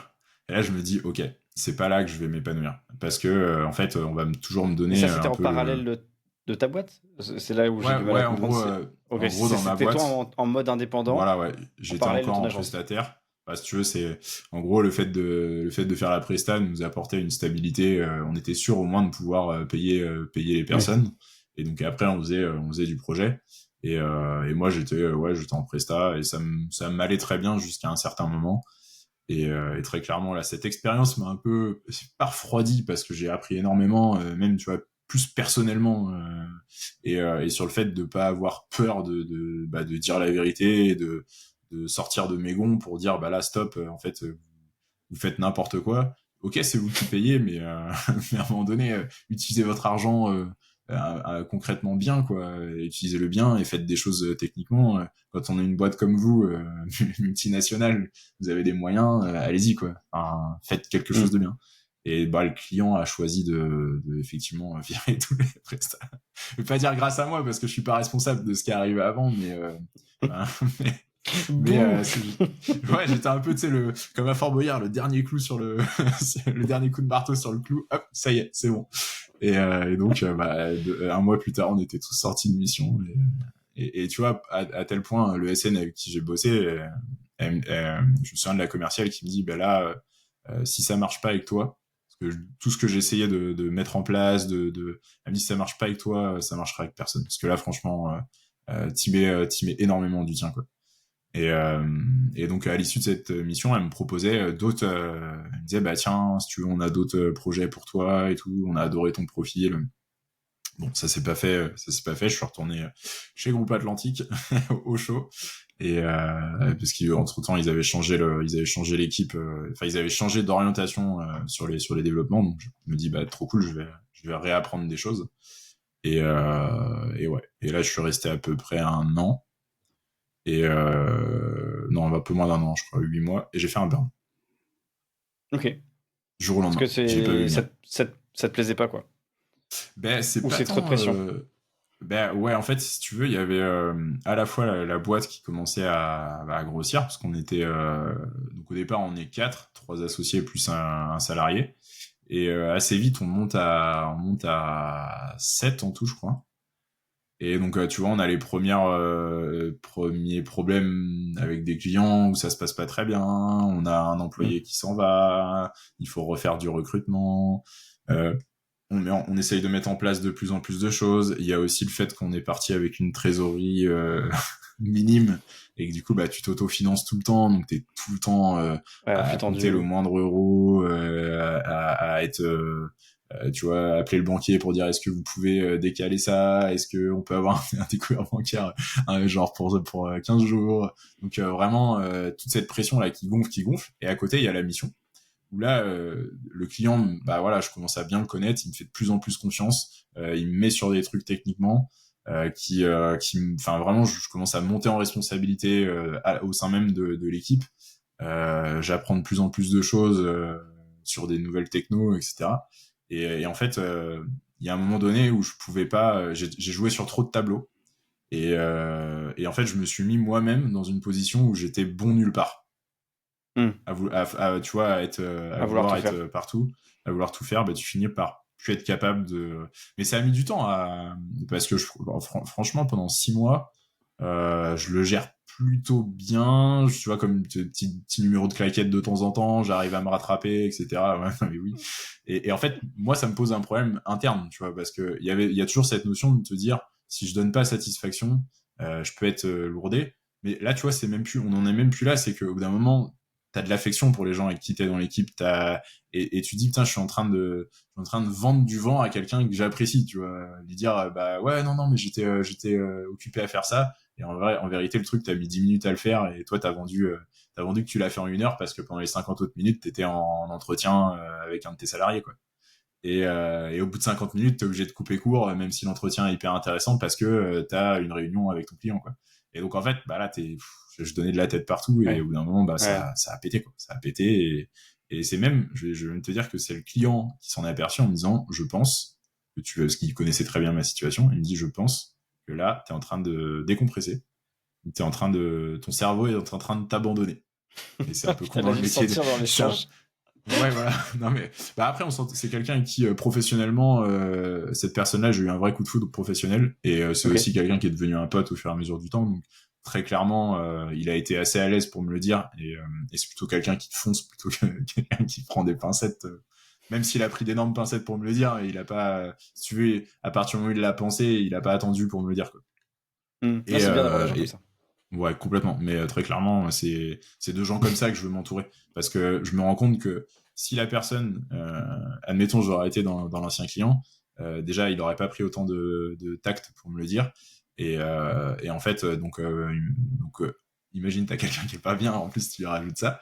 Et c'est surtout que, bah, en fait, il a commencé à me dire, bah écoute, voilà, faut que il a commencé à me proposer des solutions au lieu de me dire casse-toi, va-t'en, on veut plus de toi. Il m'a juste dit prends du temps. Toi, ta place ici, elle est assurée. Voilà, y a pas, on fait que du dev, on sauve pas des gens.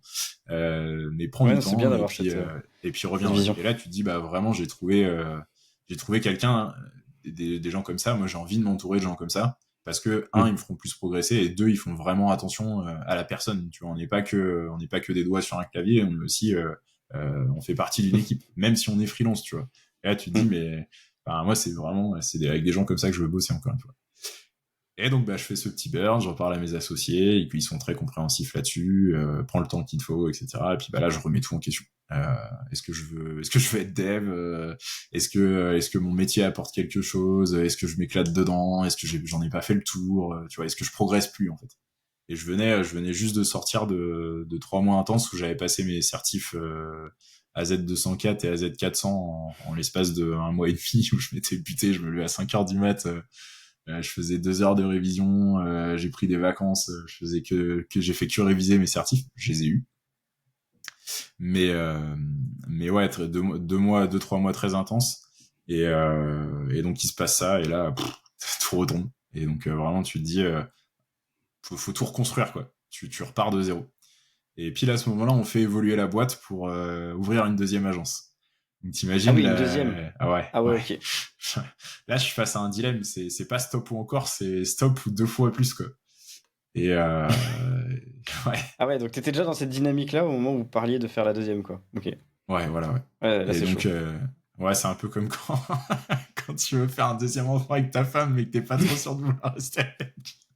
Ouais, c'est exactement ça, tu vois. Et donc, c'est Ouais, t'as rarement bien une bonne imagé le idée, truc. hein. Je pense que c'est pas du tout une bonne idée.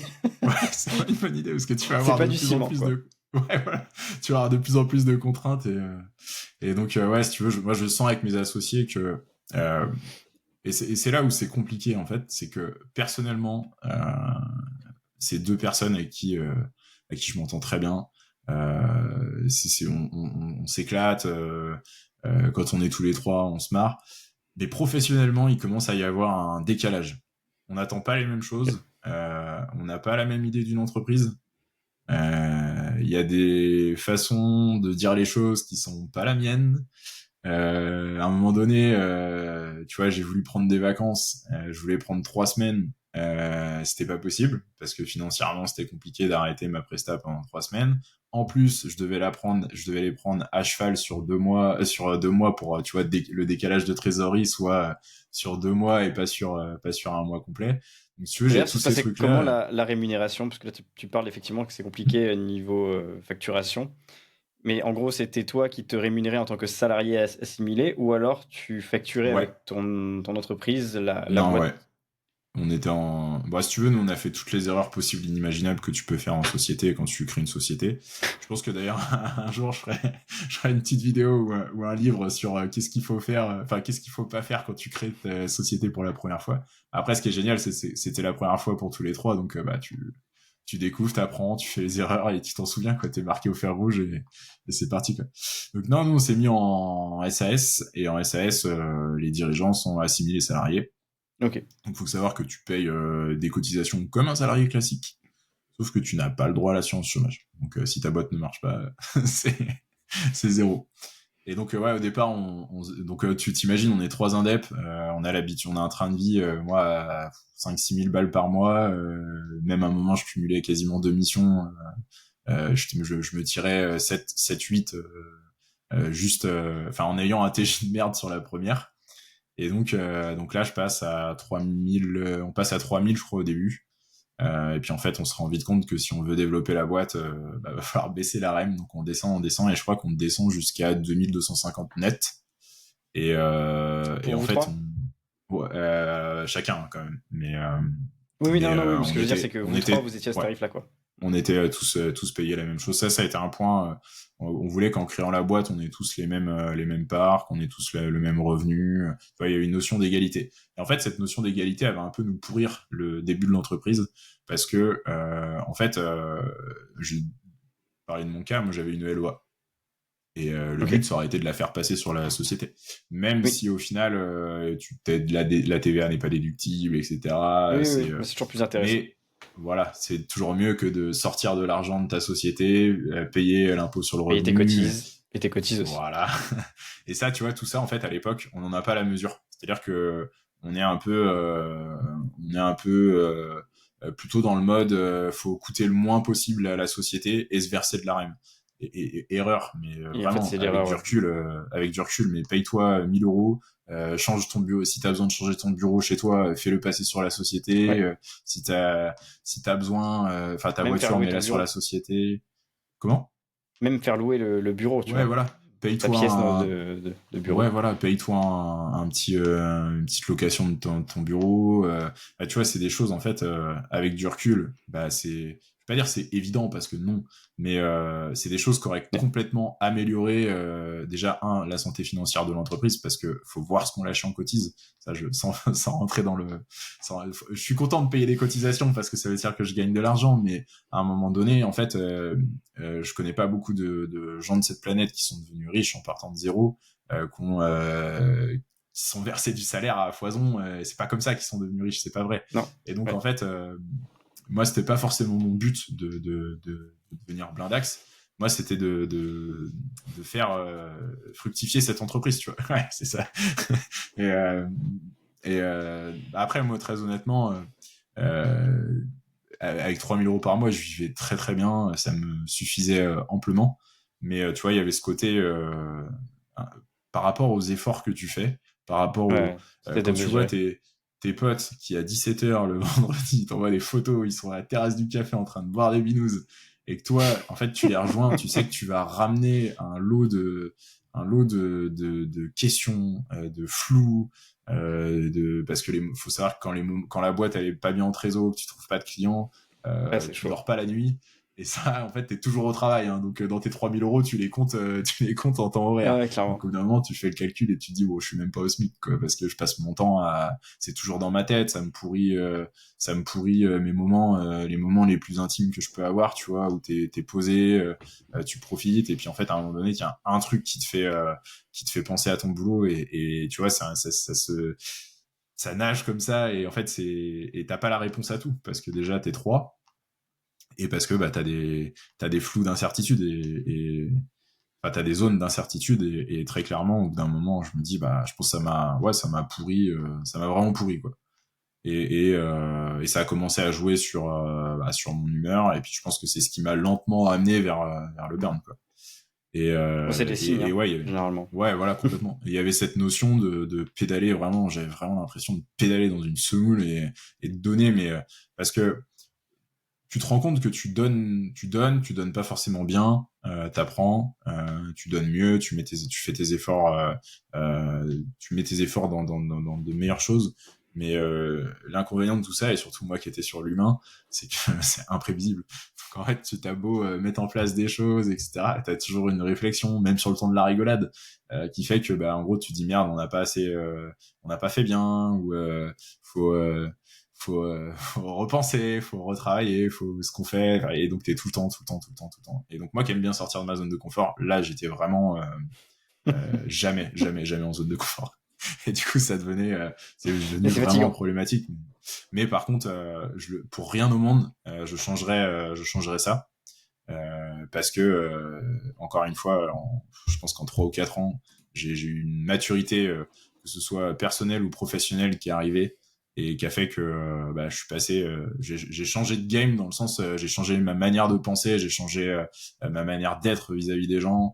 Euh, j'ai appris énormément sur moi, sur les autres, sur ce qu'il fallait que je dise, fasse, etc.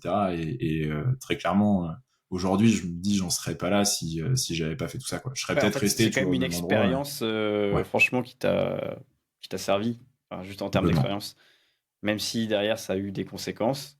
D'ailleurs, je sais même pas si tu es toujours dans cette agence, parce que là, du coup, tu vois, genre, Non, le du coup, cheminement montre que c'était un peu un enfer. La bah, deuxième a-t-elle été créée ou... la deuxième a été créée. En gros, je suis revenu de mon burn où j'ai dit, bon là, les gars, dans un premier temps, je fais plus trop de dev. Euh, excuse-moi, tac. Je T'inquiète. fais plus trop de dev. Je me concentre sur le développement de la boîte. Là, on va avoir plein de choses à faire. Il y a la nouvelle agence, il va y avoir plein de paperasse, des prêts à monter, etc. Et en fait, j'ai le sentiment que c'est là qu'il faut que je sois pour apprendre quelque chose, quoi. Et Mhm. donc, je m'arrange pour récupérer la chose. Et en fait, je reviens petit à petit, c'est cool. Et là, à ce moment-là, j'apprends plein de trucs. Il y a beaucoup de choses nouvelles. Je trouve des locaux. Tu vois, je me projette. On a un directeur du studio qui arrive. Je passe beaucoup de temps avec lui pour lui faire transpirer la philosophie de la boîte, etc. Même s'il nous connaissait déjà très bien. Un air Donc, tu frais, vois, quoi. Donc ça te ouais, faisait du bien, voilà. quoi.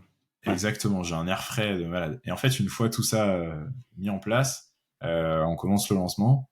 Et là, je retombe un peu dans cette zone où il y a plus de nouveautés, où c'est vraiment que de la gestion de problèmes, de la gestion de merde tout le temps.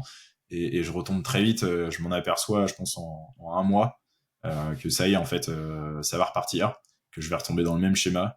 Et là, je me dis, bon, prends le temps, réfléchis, mais tu peux pas, ça peut pas Ouais. continuer, en fait. Dans ce mode-là, ça ne peut pas continuer. Et c'est là, c'est tout le temps quand je m'en vais en vacances, de toute façon, ou en voyage, que tu sais, tu sors de Ouais, c'est ton ta cerveau qui chose. cogite. Ouais. Et mon cerveau, en fait, il a fini de cogiter, si tu veux. En fait, j'ai lu quelque chose il y a pas longtemps qui disait que les personnalités comme moi, les gens pouvaient avoir l'impression qu'on prenait les décisions d'un seul coup, tu vois, à 90. Alors que c'est En bien fait, ce qu'ils réfléchi bien savent avant. pas, ouais, voilà, ce qu'ils savent pas, c'est qu'une fois que t'avais pris, enfin, quand toi t'as pris ta décision, c'est que ça fait 6 mois que t'es en train de ruiner Mais c'est juste que chaque t'es mot que tranché. tu vas dire. Voilà, c'est C'est juste que ça. là, ça y est, c'est maintenant, c'est stop, et il y a pas de point de non-retour, tu vois. Et Ça, très clairement. Donc, je m'en vais en vacances à Barcelone, 4-5 jours. Et un soir, je rentre et je me couche. Et là, je me dis, c'est parti, c'est fini. C'est fini. Vraiment, je me dis à moi-même, je me fais la promesse que c'est fini, en fait. Que là, je vais plus accepter. Et que ça va peut-être prendre du temps avant que je le dise. Peut-être un mois, peut-être... mais c'est fini. Il faut que j'en parle à mes associés. Je ne suis plus dans le projet, ma tête n'est plus dans le projet, donc mes efforts seront plus dans le projet. Et je crois que je le fais assez rapidement. Je pense que ça va être 2 ou 3 semaines, peut-être, où je me dis bon, Ça va. il y avait encore des choses que tu vois, je devais encore un peu pousser. J'avais envie d'achever certaines tâches avant de leur annoncer. Et je l'ai mis autour d'une table et là, bah, c'est un peu comme quand tu te sépares, quand tu quittes une personne, tu vois. Donc là, t'en quittes deux. Et ce qui est vraiment très dur, et je pense que c'est ça aussi qui a mis du temps, c'est que professionnellement, enfin personnellement, on s'entendait très bien. Et donc, C'est tu le vois, problème j'ai toujours. vraiment, j'ai de l'affection pour ces gens-là, quoi. J'ai presque du sentiment, tu vois, où tu te dis, bah en fait, je sais qu'en mettant fin à notre Ouais, c'est collaboration amical, tu vois. professionnelle, ouais, complètement. En mettant fin à cette collaboration professionnelle, je sais que je vais entacher ça, tu vois. Oui. Et directement, ils me disent, écoute, on est d'accord pour perdre un associé. Ce que tu nous décris, on le comprend totalement. On peut pas t'en vouloir, c'est comme ça. Mais on veut pas perdre un pote, quoi. Donc hop là, Oui, ils excuse-moi. ont été assez intelligents de dissocier et faire la part des choses. Complètement, Ça, complètement. c'est Et bien. si Ça, tu c'est veux, des bah bons là on va associés, faire ça. le. Ouais, voilà. Mais tu vois, c'est là où je me dis, et je me souviens que pendant mon burn, ma mère m'avait dit ça, elle m'avait dit, tu sais, dans ta vie professionnelle, quand tu es pas bien et que t'as des gens qui te tendent la main et qui t'enfoncent pas la tête, faut jamais oublier ces personnes-là.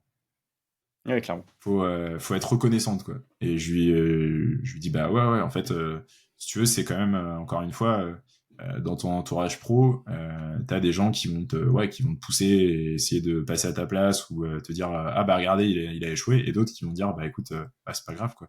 Et moi, direct, ils m'ont dit, mais mec, le travail, c'est pas toute ta vie. Euh, on comprend ton choix, quoi. Et bah nous, on va continuer, on va se réorganiser et puis voilà, quoi. Il y a pas mort d'homme, quoi. Si tu vois, on aurait été deux et la moitié de la boîte reposait sur moi. Bah écoute, voilà. Et là, ils ont trouvé une autre solution. Et puis, Oui. on dit momentanément, on va prendre un peu plus, puis on va très certainement recruter quelqu'un à ta place pour faire ton travail, mais du coup pas forcément associé. Et let's go, quoi. Et, euh, et donc, tu vois, j'ai eu la chance vraiment que ça se passe, mais très bien, quoi. Enfin, il n'y a pas eu de. Si tu veux, quand je commence à en parler autour de moi, on me dit, bah, du coup, tu vas prendre un avocat et tout. Genre, un avocat, c'est Non, quand ça ça se se passe passe pas pas bien. toujours comme ça. Ouais, c'est ça, Ouais, voilà. exactement. Et je leur dis, moi, là, ça se passe bien. On s'est mis d'accord entre guillemets, par chance, on avait fait évaluer la boîte. On avait fait évaluer la boîte 3 ou 4 mois avant. Bon, l'évaluation, elle avait pas non plus. Je pense pas que ça avait doublé de volume, tu vois, en termes de prix de vente. Même si je pense que j'aurais pu, si j'avais vendu, tu vois, un investisseur extérieur, j'aurais pu vendre peut-être 2, 3 fois plus cher. Moi, ce qui m'intéressait, c'était pas le pognon, et je voulais pas non plus, tu vois, me dire si je vendais à des investisseurs extérieurs qui ramenaient un lot de, Ouais. euh, Le comment problème, c'est que dire, tu de, ramènes des gens qui n'ont pas forcément la même vision que tes associés ouais, actuels, et là, ouais, tu c'est leur ça. fous en fait une balle dans le pied, en fait. Ouais, et moi, c'était pas mon but, quoi. Je voulais pas être la personne qui aurait vraiment mis une tache d'encre sur ce projet-là, parce que même si moi, je m'inscris plus dedans, si j'y crois plus, avec moi, tu vois, avec mes attentes de la vie, je sais que eux, ils croient toujours, qu'ils ont envie de le faire, et que les gens, l'équipe qu'on a montée, parce que du coup, quand je suis parti, je crois qu'on était 12 en tout. L'équipe qu'on a montée, elle mérite pas que moi, par ma décision très égoïste de vouloir reprendre ma vie, ma liberté, Ouais, de etc., elle saccager mérite tout pas. ça. Et pourquoi? Pour du pognon, quoi, tu vois. Que je vais être capable, Ouais. moi, de regagner en freelance, et puis voilà, je voulais pas ça, quoi. Et donc, j'ai beaucoup de gens qui me disent, mais t'es con. Enfin, t'es con, t'as vraiment fait une croix sur de l'argent. Et je leur dis, mais les Non, gars, mais moi, l'argent l'argent, fait je pas vais en tout. regagner d'autres, quoi. Ouais, voilà, ça fait pas tout. Ouais. Moi, je conserve une très bonne relation. Là, dans 2 semaines, c'est le Hellfest. On fait le Hellfest ensemble. C'est la boîte qui m'a payé la place. Enfin, tu vois, en fait, il y a vraiment l'humain, moi, dépasse à un moment donné ce côté financier, quoi. même si ça reste important. Je te cache pas que quand j'ai eu le versement des parts sur mon compte, bah, j'étais très content. Surtout que bah, ça faisait 3 mois que j'avais plus de revenus de la société, Yep. donc parce que je foutais plus rien, enfin je travaillais plus du tout, donc c'est normal. Mais tu vois, même encore, ils m'ont dit, bah écoute, si tu veux qu'on te verse un revenu, même voilà, il y a pas de Ils ont été cool. problème. Ouais, franchement, non mais c'est là, tu te dis, à un moment donné, j'ai eu une fraction de seconde où je me dis, mais qu'est-ce que je suis en train de faire? Je m'en veux, tu vois. Et en fait, je me dis, mais non, ça fait 6 mois, 1 an que t'es en train de te poser les questions, t'as trouvé la réponse, remets pas tout en cause parce que les gens en face sont sympas, en fait, c'est, tu vois, Ouais. mais j'aurais fait Faut la pas même laisser chose son à leur empathie place. C'est faire tout ça, chambouler encore à te chaque fois. pourrir, ouais. Mais j'aurais fait la même chose à leur place, quoi. C'est cool. Et donc, ouais, donc là, à partir de ce moment-là, je comprends que c'est reparti, quoi. Je redeviens freelance. Et là, en fait, j'ai changé parce que t'as une première expérience de freelance qui s'est, entre guillemets, vite terminée. Je pense qu'elle a duré 1 an et demi où j'ai fait enfin, vraiment ta vidéo sur les erreurs de freelance. Je pense que j'en coche. Je crois que j'ai dit bingo à un moment, tu vois. J'en T'as coche tout fait. Ah ouais, énormément. ok. Bon, Bah, bah pas tant mieux tout, alors. mais j'en ai fait pas mal, tu vois. Enfin, je dis tant mieux, pas pour toi, mais tant mieux si j'ai visé juste sur. Ah bah t'as visé complètement juste, je me suis retrouvé dans pas mal. Franchement, à un moment donné, j'en ai parlé à ma conjointe, je lui dis mais voilà, ça j'ai fait, ça j'ai fait, ça j'ai fait. Et donc notamment, tu vois, le côté financier, bah tu passes de, ouais, imagine, j'ai vécu en voyage, j'ai vécu avec, je sais pas, peut-être 10 000 balles en 6 mois, tu vois. Et là, je les gagne en 1 mois et demi ou 2 mois, quoi. Donc bah j'ai tout dépensé, j'ai craqué, je me suis acheté une caisse, la télé, j'ai meublé une maison, parce que bon bah en voyage j'avais un sac à dos, je suis passé d'un sac à dos à une maison en même pas 3 mois, la PS4, tu vois, le nouveau Ouais, moi PC, j'ai tout fait ça aussi, hein. et J'ai tout meublé aussi direct. Enfin, forcément, tu te dis, t'as les moyens, tu fais, tu bah sais que ouais, ça rentre après le mois d'après, tu fais. bah Mais oui, c'est une mauvaise habitude. Faut se dire, ok, bah tu peux te faire complètement. plaisir une fois en one shot, mais faut pas que ça devienne une habitude. Ouais. Bah, en fait maintenant là je me suis mis parce que du coup pendant ce temps d'entreprise là où je suis en entreprise, j'ai évolué quand même pas mal sur l'argent. En fait, je pense que c'est pas que j'avais un problème, c'est que j'y accordais trop d'importance sans accorder de l'importance. C'est-à-dire que ça n'a jamais été ma motivation, mais à un moment donné, ça venait me pourrir, tu vois, en me disant, bah attends, quand même, l'argent, j'ai bientôt 30 ans, j'ai toujours pas 10 000 balles sur mon compte. Si jamais demain il y a une merde, je suis dans la merde. Si ma bagnole elle lâche ou quoi, je suis en PLS. Et là, je me dis, mais il faut que j'évolue sur l'argent. Et notamment, j'ai plus jamais envie d'en manquer dans le sens je veux toute ma vie en fait être indépendant financièrement. C'est-à-dire que si demain je veux arrêter de travailler, en fait je ne veux pas rester dans un job parce que l'argent, tu vois. Si demain je veux plus être développeur, et ben je dois avoir des sources de Hmm, revenus c'est qui ça. me donnent un minimum mensuel, tu vois. Et donc je me suis d'accord avec moi-même que ce qu'il me fallait pour vivre, c'était aux alentours de entre 2000 et 3000 euros pour vivre correctement, sans outrance, mais vivre, voilà, c'est bête, mais vivre Sans te dans un restreindre. appartement sans me restreindre, ouais, vivre dans un appartement décent, pouvoir faire quelques sorties, pouvoir m'acheter des vêtements, pouvoir réparer ma voiture, mettre un peu d'argent de côté tous les mois, tu vois. Et donc en fait, tout ça, je me mets d'accord avec moi-même, je me dis, bah, à partir de maintenant, ton objectif de vie, c'est ça. Enfin, ton objectif de vie. L'objectif de Ton tes prochaines minimum, années, c'est de te c'est ça. construire ce côté-là, quoi. Et de se construire ce petit revenu-là, quoi. Et donc, je me tourne très rapidement vers l'immobilier, en me disant, bah, c'est le placement dans l'immobilier qui va faire que tu vas pouvoir, à partir de tes rentes locatives, d'ici 15, 20, 25 ans, vivre avec 2-3 000 euros par mois sans avoir besoin de travailler ou, dans tous les cas, de subir.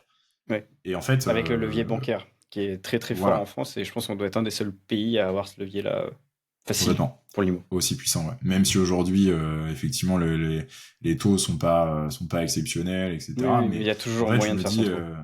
voilà, il y a moyen. Puis en fait, ça va jouer sur 10 ou 15 000 euros sur 25 ans.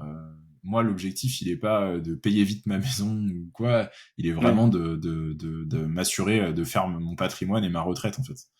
Ah, c'est- Et donc, tu vois, quand il y a eu la question des retraites, bah, c'est la première fois de ma vie où je regarde un débat de haut, en fait, en me disant, bah, moi, je comprends votre point de vue d'un côté comme de l'autre, mais je m'en fous. Parce que moi, mon objectif, ouais, ça il est rentre pas pas dans là, l'équation.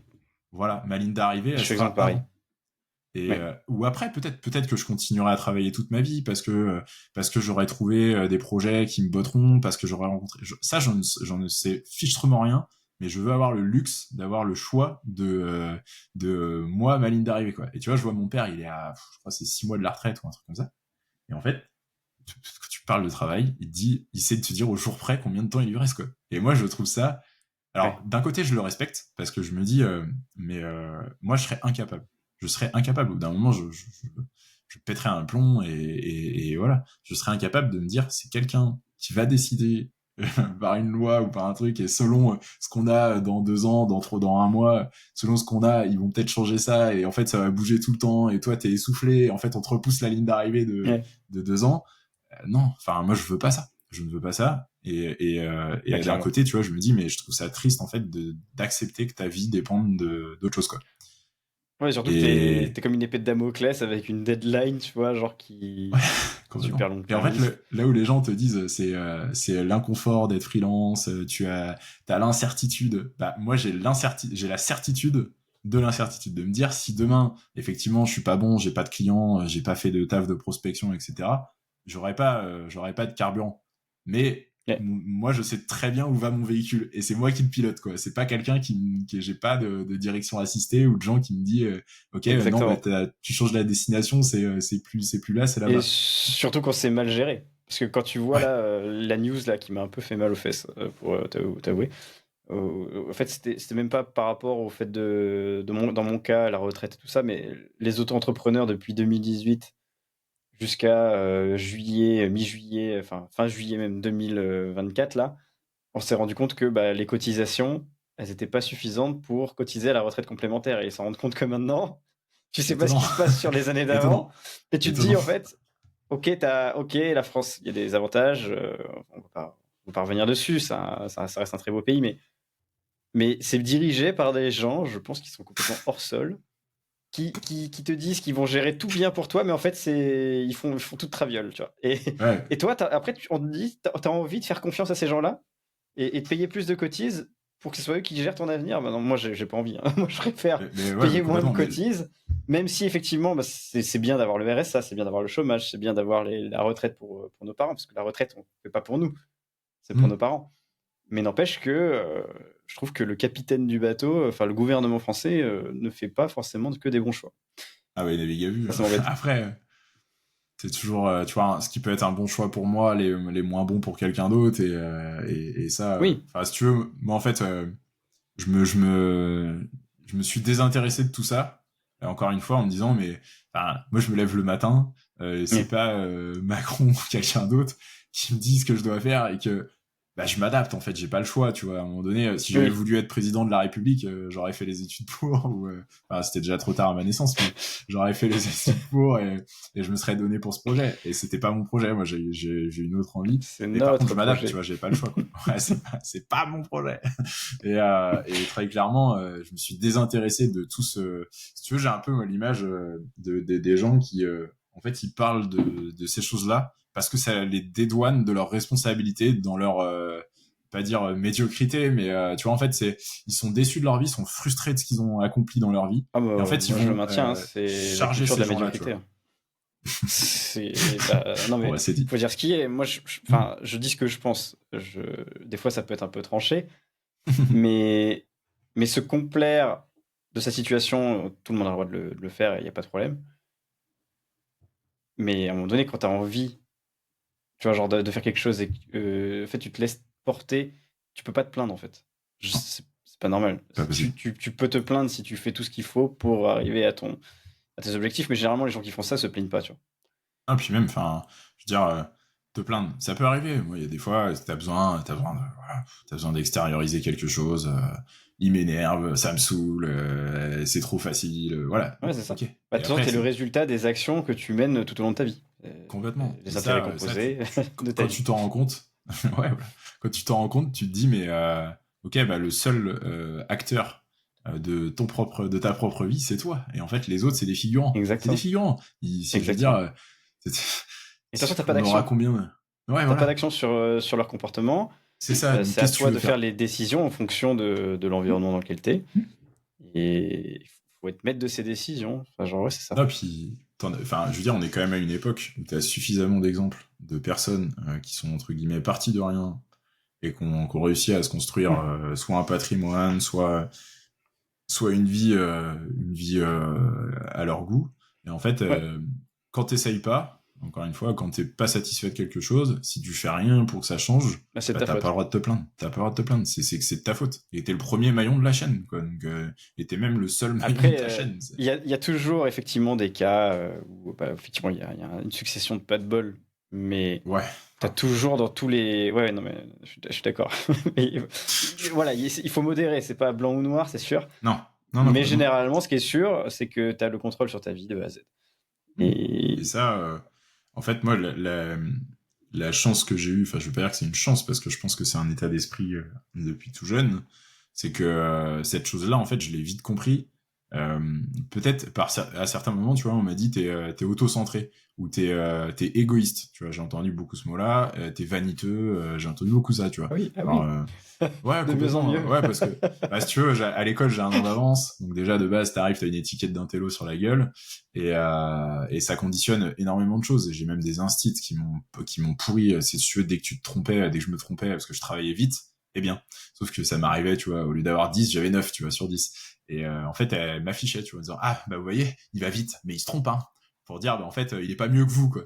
Et alors que moi, c'était pas mon but. Moi, enfin, je sais pas, j'ai envie de me donner, je me donne et voilà. Et par moments, j'échoue et l'échec est important, tu vois. Et pendant trop longtemps, j'ai eu peur de l'échec parce que justement, l'échec était pour moi le moyen de me faire du mal, tu vois. Les gens, quand j'échouais, ils étaient contents que j'échoue parce que ils se disaient, bah tiens, il a voulu faire le show, bah maintenant, voilà, il s'est trompé. Et en fait, tu vois, ce qui Mais était en terrible, c'est que attendant, toi t'as testé quoi.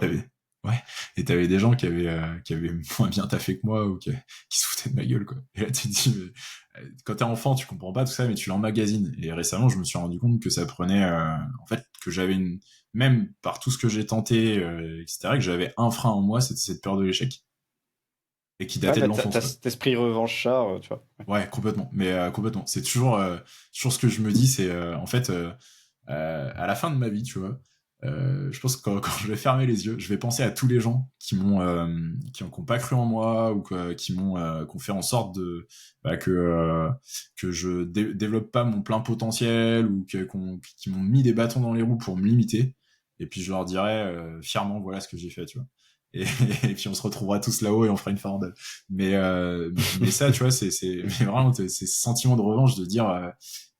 Mais tout au long, ça a débuté dès mon alternance en compta où bah, ça s'est très mal fini avec mon patron qui m'a dit que je démarrais très mal ma vie professionnelle. Enfin, tu vois, c'est des choses, en fait, tu te dis, mais pourquoi vous avez fait ça? Enfin, c'est quoi le but derrière tout ça? Ça vous amuse, vous avez peur. Et en fait, j'ai compris avec le temps que les gens n'aimaient pas, surtout en France, on n'aime pas les gens qui ont plus envie que les autres, tu vois. Nous, on veut On veut tous, parce que que, en fait, encore, on veut te tirer avec nous, tu vois, genre, je sais plus quel ah, bah, animal fait ça. Bah si, c'est le crabe, quand tu cuis les crabes dans une marmite, ok. t'en as toujours un ou deux qui essaient de sortir, mais ceux qui sont au fond et qui sont en train de crever, bah, ils retiennent le crabe pour qu'il reste Ok. avec eux. Et en Ah, fait, j'aime j'ai beaucoup l'impression que l'image. la mentalité française, c'est ça. Et C'est, ah non, complètement. non, on veut Mais pas tu que tu vois, t'élèves, tu vois, genre à un autre niveau. On veut que non, tu restes puis dans la même merde. dès qu'on a quelqu'un qui réussit, euh, on va prendre pour pas rentrer dans la politique, on va prendre un exemple sportif. Regarde le traitement qu'a eu Kylian Mbappé à l'Euro 2020. Mm. Le mec, il nous a fait gagner une Coupe du Monde. C'est un génie du football. On peut le dire maintenant. Il a une carrière hors du commun. Il va accomplir très certainement des choses hors du commun. Dans tous les cas, faut pas oublier qu'avant, t'avais Jérôme Roten et Johan Mikou au milieu de terrain. 10 ans plus tard, t'as Mbappé et tu critiques, quoi. Tu vois, le caviar n'est pas assez bon, quoi. Et en fait, euh, Non, mais tu vois, la le mentalité des traitement qu'a gens. eu complètement, le traitement qu'a eu Kylian Mbappé à ce moment-là, je me dis, mais ouais, ça c'est ma France, tu vois, c'est ma bonne France, où dès qu'il y en a un qui est le premier de la classe, trop fort, dès qu'il rate quelque chose, on est trop content et on a envie de se dire, bah en fait, il était pas mieux que nous, quoi, tu vois, on est tout aussi nul que lui, en fait, tu vois. De toute façon, tu le Et vois alors que même dans non. le MMA hein, avec Cyril Gain. Ouais, voilà. Enfin, Et là, tu te dis, mais c'est triste. il y a avoir de l'ego, ça, l'ego, c'est pas ça peut être, tu vois, ça peut être polluant en fait quand t'es égocentré. On dit égocentré, ouais, égocentré, que tout tourne autour de toi, c'est pas bon. Mais quand toi, parce que moi c'est pas le cas très clairement, moi j'ai envie de donner mon maximum, j'ai envie d'être le meilleur, je suis très compétiteur, j'ai envie d'être le meilleur, pas pour dire aux autres vous êtes nuls, mais juste moi pour me dire bah en fait j'ai échoué, ok j'ai échoué, mais j'ai échoué en donnant 115% de ce que j'avais et Ouais, j'aurais t'essaies pas de pu toujours mieux faire faire. mieux que la veille. C'est ça la Voilà, mentalité. exactement. Et ça, tu vois, les gens, par moments, ils confondent avec t'as de l'ego, t'es vaniteux, et voilà. Et Et t'es en tu vois, compète. quand aujourd'hui, j'assume de dire, bah ouais, j'ai des capacités, je comprends très vite, je suis très bon formateur, parce que j'ai une pédagogie supérieure à la moyenne. Et ben j'ai encore des gens à 30 ans, tu vois, qui me disent, bah ça va les chevilles. Et Hmm. je leur réponds maintenant très honnêtement. Avant, tu vois, je me taisais un peu en disant, bah ouais, vous avez peut-être raison. Maintenant, je leur réponds, attends, connaître ses forces et ses faiblesses, c'est pas être vaniteux. Être vaniteux, c'est Hmm. tout le temps parler de soi, tout ramener à soi, etc. Euh, j'ai des points forts, j'ai des points faibles. Je travaille Oui, mes c'est points ça. faibles, Et je tu, et cultive tu mes points connais aussi forts. tes points faibles et tu essaies Hmm. de les améliorer. Mais Et oui, ça, tu vois, faut pas confondre. Ouais. j'ai entendu ça il y a pas longtemps. C'est en France, on a vraiment cette culture d'être moyen partout. Tu vois, te dire, par exemple, moi j'étais très bon en maths, logique. On m'a jamais dit, vas-y mec, pousse là-dedans, fais des concours. On m'a jamais donné, parce qu'en fait, on a considéré que c'était bon, tu vois. Je rentrais dans les standards de l'école C'est de ce point de ça. Et du vue-là. coup, Par contre, à comme côté t'étais en pas bon en français, j'étais français, par nul. exemple, ouais. Ouais. Ouais. Et on me disait, bah lis des livres. Ah, je fais que ça. Fais Ouais. attention à ton orthographe, machin. Voilà. Et en fait, on cherchait à compenser mes points faibles, ce qui part d'un bon sentiment. Mais en Après, fait, ça te l'éducation crée pas française, elle n'est pas là pour créer des brutes en fait dans certaines appétences qui intéressent vraiment les élèves. Ils sont là pour les complètement. faire entrer dans un moule pour après qu'ils soient employables. C'est un peu Complètement. ça qu'on veut. Et c'est là, tu vois, toute la tristesse d'une personnalité comme la mienne, qui est passionnée, tu vois, je suis passionné, je me découvre des nouvelles passions régulièrement, je me fous à fond dedans et je progresse, j'apprends énormément de choses. Et là, tu te dis, mais en fait, moi, on me nourrissait pas, quoi. On me disait juste, bah tiens, va faire des choses que tu n'aimes pas, améliore-toi sur les choses que t'aimes pas, et ne fais pas, ça c'est bon, limite c'est bon, t'as pas trop besoin de le travailler, quoi. Alors que c'est tout le contraire. Enfin, pour une personnalité Hmm. comme moi, c'est t'as des choses qui t'animent, va à fond dedans, fais-les à fond, et tu vas en tirer, tu vas progresser, quoi. Et ça, tu vois, j'ai mis du temps à le découvrir, et maintenant je me dis, bah mes points forts, je les cultive d'autant plus, quoi. Tu vois, la formation, je me dis, bah ouais, ok, bah faut que j'en fasse encore plus, il faut que je me remette en question sur ma manière de transmettre les choses, sur le public vers lequel je me transmets. Là, j'ai fait beaucoup d'écoles. Ben maintenant, va dans le monde pro, va avec des techs de plus en plus capés, quoi, tu vois. Et cultive-toi en fait, améliore-toi pour être peut-être une référence dans les 20-30 prochaines années, je sais pas, tu vois. Mais tout ça en fait, bah, ça je l'ai découvert petit à petit, quoi. Et je pense que si j'avais pas été freelance, indépendant et employé des Tu gens, l'aurais peut-être bah, je découvert plus serais tard. Ça a accéléré ça en peut-être fait. plus tard, ouais, mais ça a été un catalyseur, quoi, très clairement. Je pense Hmm. que quand je dis en 2-3 ans, j'ai pris 4-5 ans de développement personnel et de maturité, bah, c'est totalement vrai parce que j'ai accéléré là-dessus et je me suis dit, bah, enfin, ok, j'ai 30 ans, j'ai ma vie entre mes mains, je me sens aujourd'hui libre et prêt à affronter la suite, tu vois. Et ça, c'est un truc que j'avais pas avant. À 20 ans, je fais Ouais. une grosse crise existentielle et là, tu vois, quand je fais mon burn, je me dis, bah, ok, ok, mais ça va se passer. T'es le capitaine de ton bateau pour parapher Mandela et let's go, quoi. Enfin, vas-y, quoi. N'aie pas peur. Choisis un cap. Gonflez-vous à la fond. Et puis si jamais c'est pas bon, tu réajustes. Mais il y aura toujours un soleil demain. Et t'es Ouais, c'est ça. vraiment le seul artisan de cette chose-là, quoi. Et là, moi, ça m'a donné un feu intérieur, mais j'ai une énergie aujourd'hui. J'ai vraiment envie, tu vois. J'avais hâte de retrouver entre guillemets ma liberté en tant que freelance. Et donc là, je commence une nouvelle mission lundi.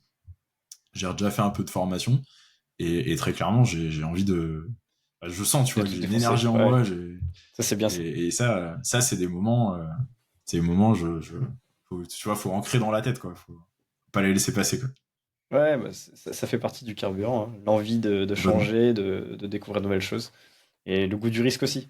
Mais c'est pour ça que Ouais. quand on est freelance, on goûte un peu à tout. Le stress, il y a des gens pour qui le stress, c'est un moteur. Après, c'est quand même pas super bien de réagir comme ça parce que sur la durée, ça tient pas beaucoup. Ouais, Mais il faut avoir confiance de vos forces et vos faiblesses, travailler sur vos faiblesses et mettre en avant vos forces. Ne pas faire les choses par dépit ou parce que vous estimez que la personne elle est super gentille, etc. Faut toujours s'écouter, écouter sa petite voix. Ça c'est. Et la morale de tout ce que tu as dit, c'est ne faites pas d'enfants avec une conjointe que en pensant que vous allez juste cimenter le couple parce que ça se passe pas bien. Ça c'est la pire des idées.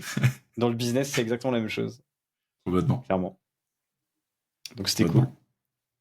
Merci à toi. Ouais, merci. Ouais, Merci à toi pour toute cette conversation, ton expérience et ta vision. J'espère que ça va parler aux personnes qui souhaitent se lancer en freelance et qui souhaitent aussi faire une agence. Là, vous avez un bel exemple de ce que ça peut entraîner comme emmerde et comme bien fait aussi. Hein, mais ouais, voilà, parce que il y a toujours son lot d'emmerdes dans des business. Il faut savoir comment les gérer et si on est capable de les gérer. Et à un moment donné, bah, quand vous voyez que ça le fait plus, bah, faut pas forcer. c'est ça. C'est que On de est tous, l'argent. ouais, c'est que de l'argent et très clairement, on est tous faits pour faire quelque chose et puis bah des fois c'est peut-être pas le moment, peut-être que tu vois dans 10 ans je recommencerai différemment et Ouais. il y a rien qui te dessert, tout t'apprend et tu veux comme je crois que c'est toi qui as dit qu'on était la somme de nos actions, bah Ouais. si j'avais pas fait tout ça aujourd'hui je serais pas autant conscient de du goût de la liberté que j'ai là aujourd'hui, tu vois, en étant freelance. Ouais. Non, mais c'est bien. T'as pris beaucoup d'XP et maintenant, bah, tu sais que ce que tu Complètement, vas faire, ça sera pour telle raison et ce que tu veux pas faire, c'est aussi pour telle autre raison parce que t'en as complètement, bouffé, quoi. complètement. Et donc c'est super cool. Mais voilà, ce Ouais, genre de format grave. vidéo, j'aime bien parce que ça amène encore une perspective différente d'une personne qui est aussi en freelance, qui a de la bouteille, qui a testé des choses aussi dans le business. Donc c'est pas forcément les mêmes types de business, les mêmes topologies de clients. Mais vous voyez qu'il y a 36 manières de vivre du métier de dev en fait et de déboucher même sur de l'entrepreneuriat. Et vous voyez exactement en fait le mindset à avoir. En fait, j'ai l'impression que le mindset est toujours le même. Il faut pas avoir peur de l'inconnu, aimer les risques, parce que sans risque, enfin, on sort pas de sa zone de confort et il n'y a jamais rien qui se passe, à moins d'avoir des bonnes opportunités. Mais voilà, créez-vous vos opportunités, n'ayez pas peur de ce que les gens vont dire, de ce que vous voulez faire, et même soignez votre réseau, améliorez votre LinkedIn, interagissez avec des gens, et ce sera vos opportunités de demain. N'oubliez pas ça. Donc voilà, Complètement. bah, petit mot de la fin en tout cas, et merci à toi Arnaud pour ton temps. Ben, Et en merci espérant que également à ta toi. mission de lundi se passe bien. J'ai Ça fera aucun un doute cadeau là-dessus. empoisonné. Tu vois, des fois, t'as le petit stress avant de commencer une mission. Là, je Bon, c'est suis nickel. totalement libéré et j'ai trop hâte. La petite voix te dit c'est go, alors ouais, go. Ouais, voilà, Donc, il y a pas de vent contraire. ok. Bah écoute, merci à toi et Merci bah, à du toi, coup, à Johan. la prochaine les gars sur un autre épisode. Salut. Salut! Ciao.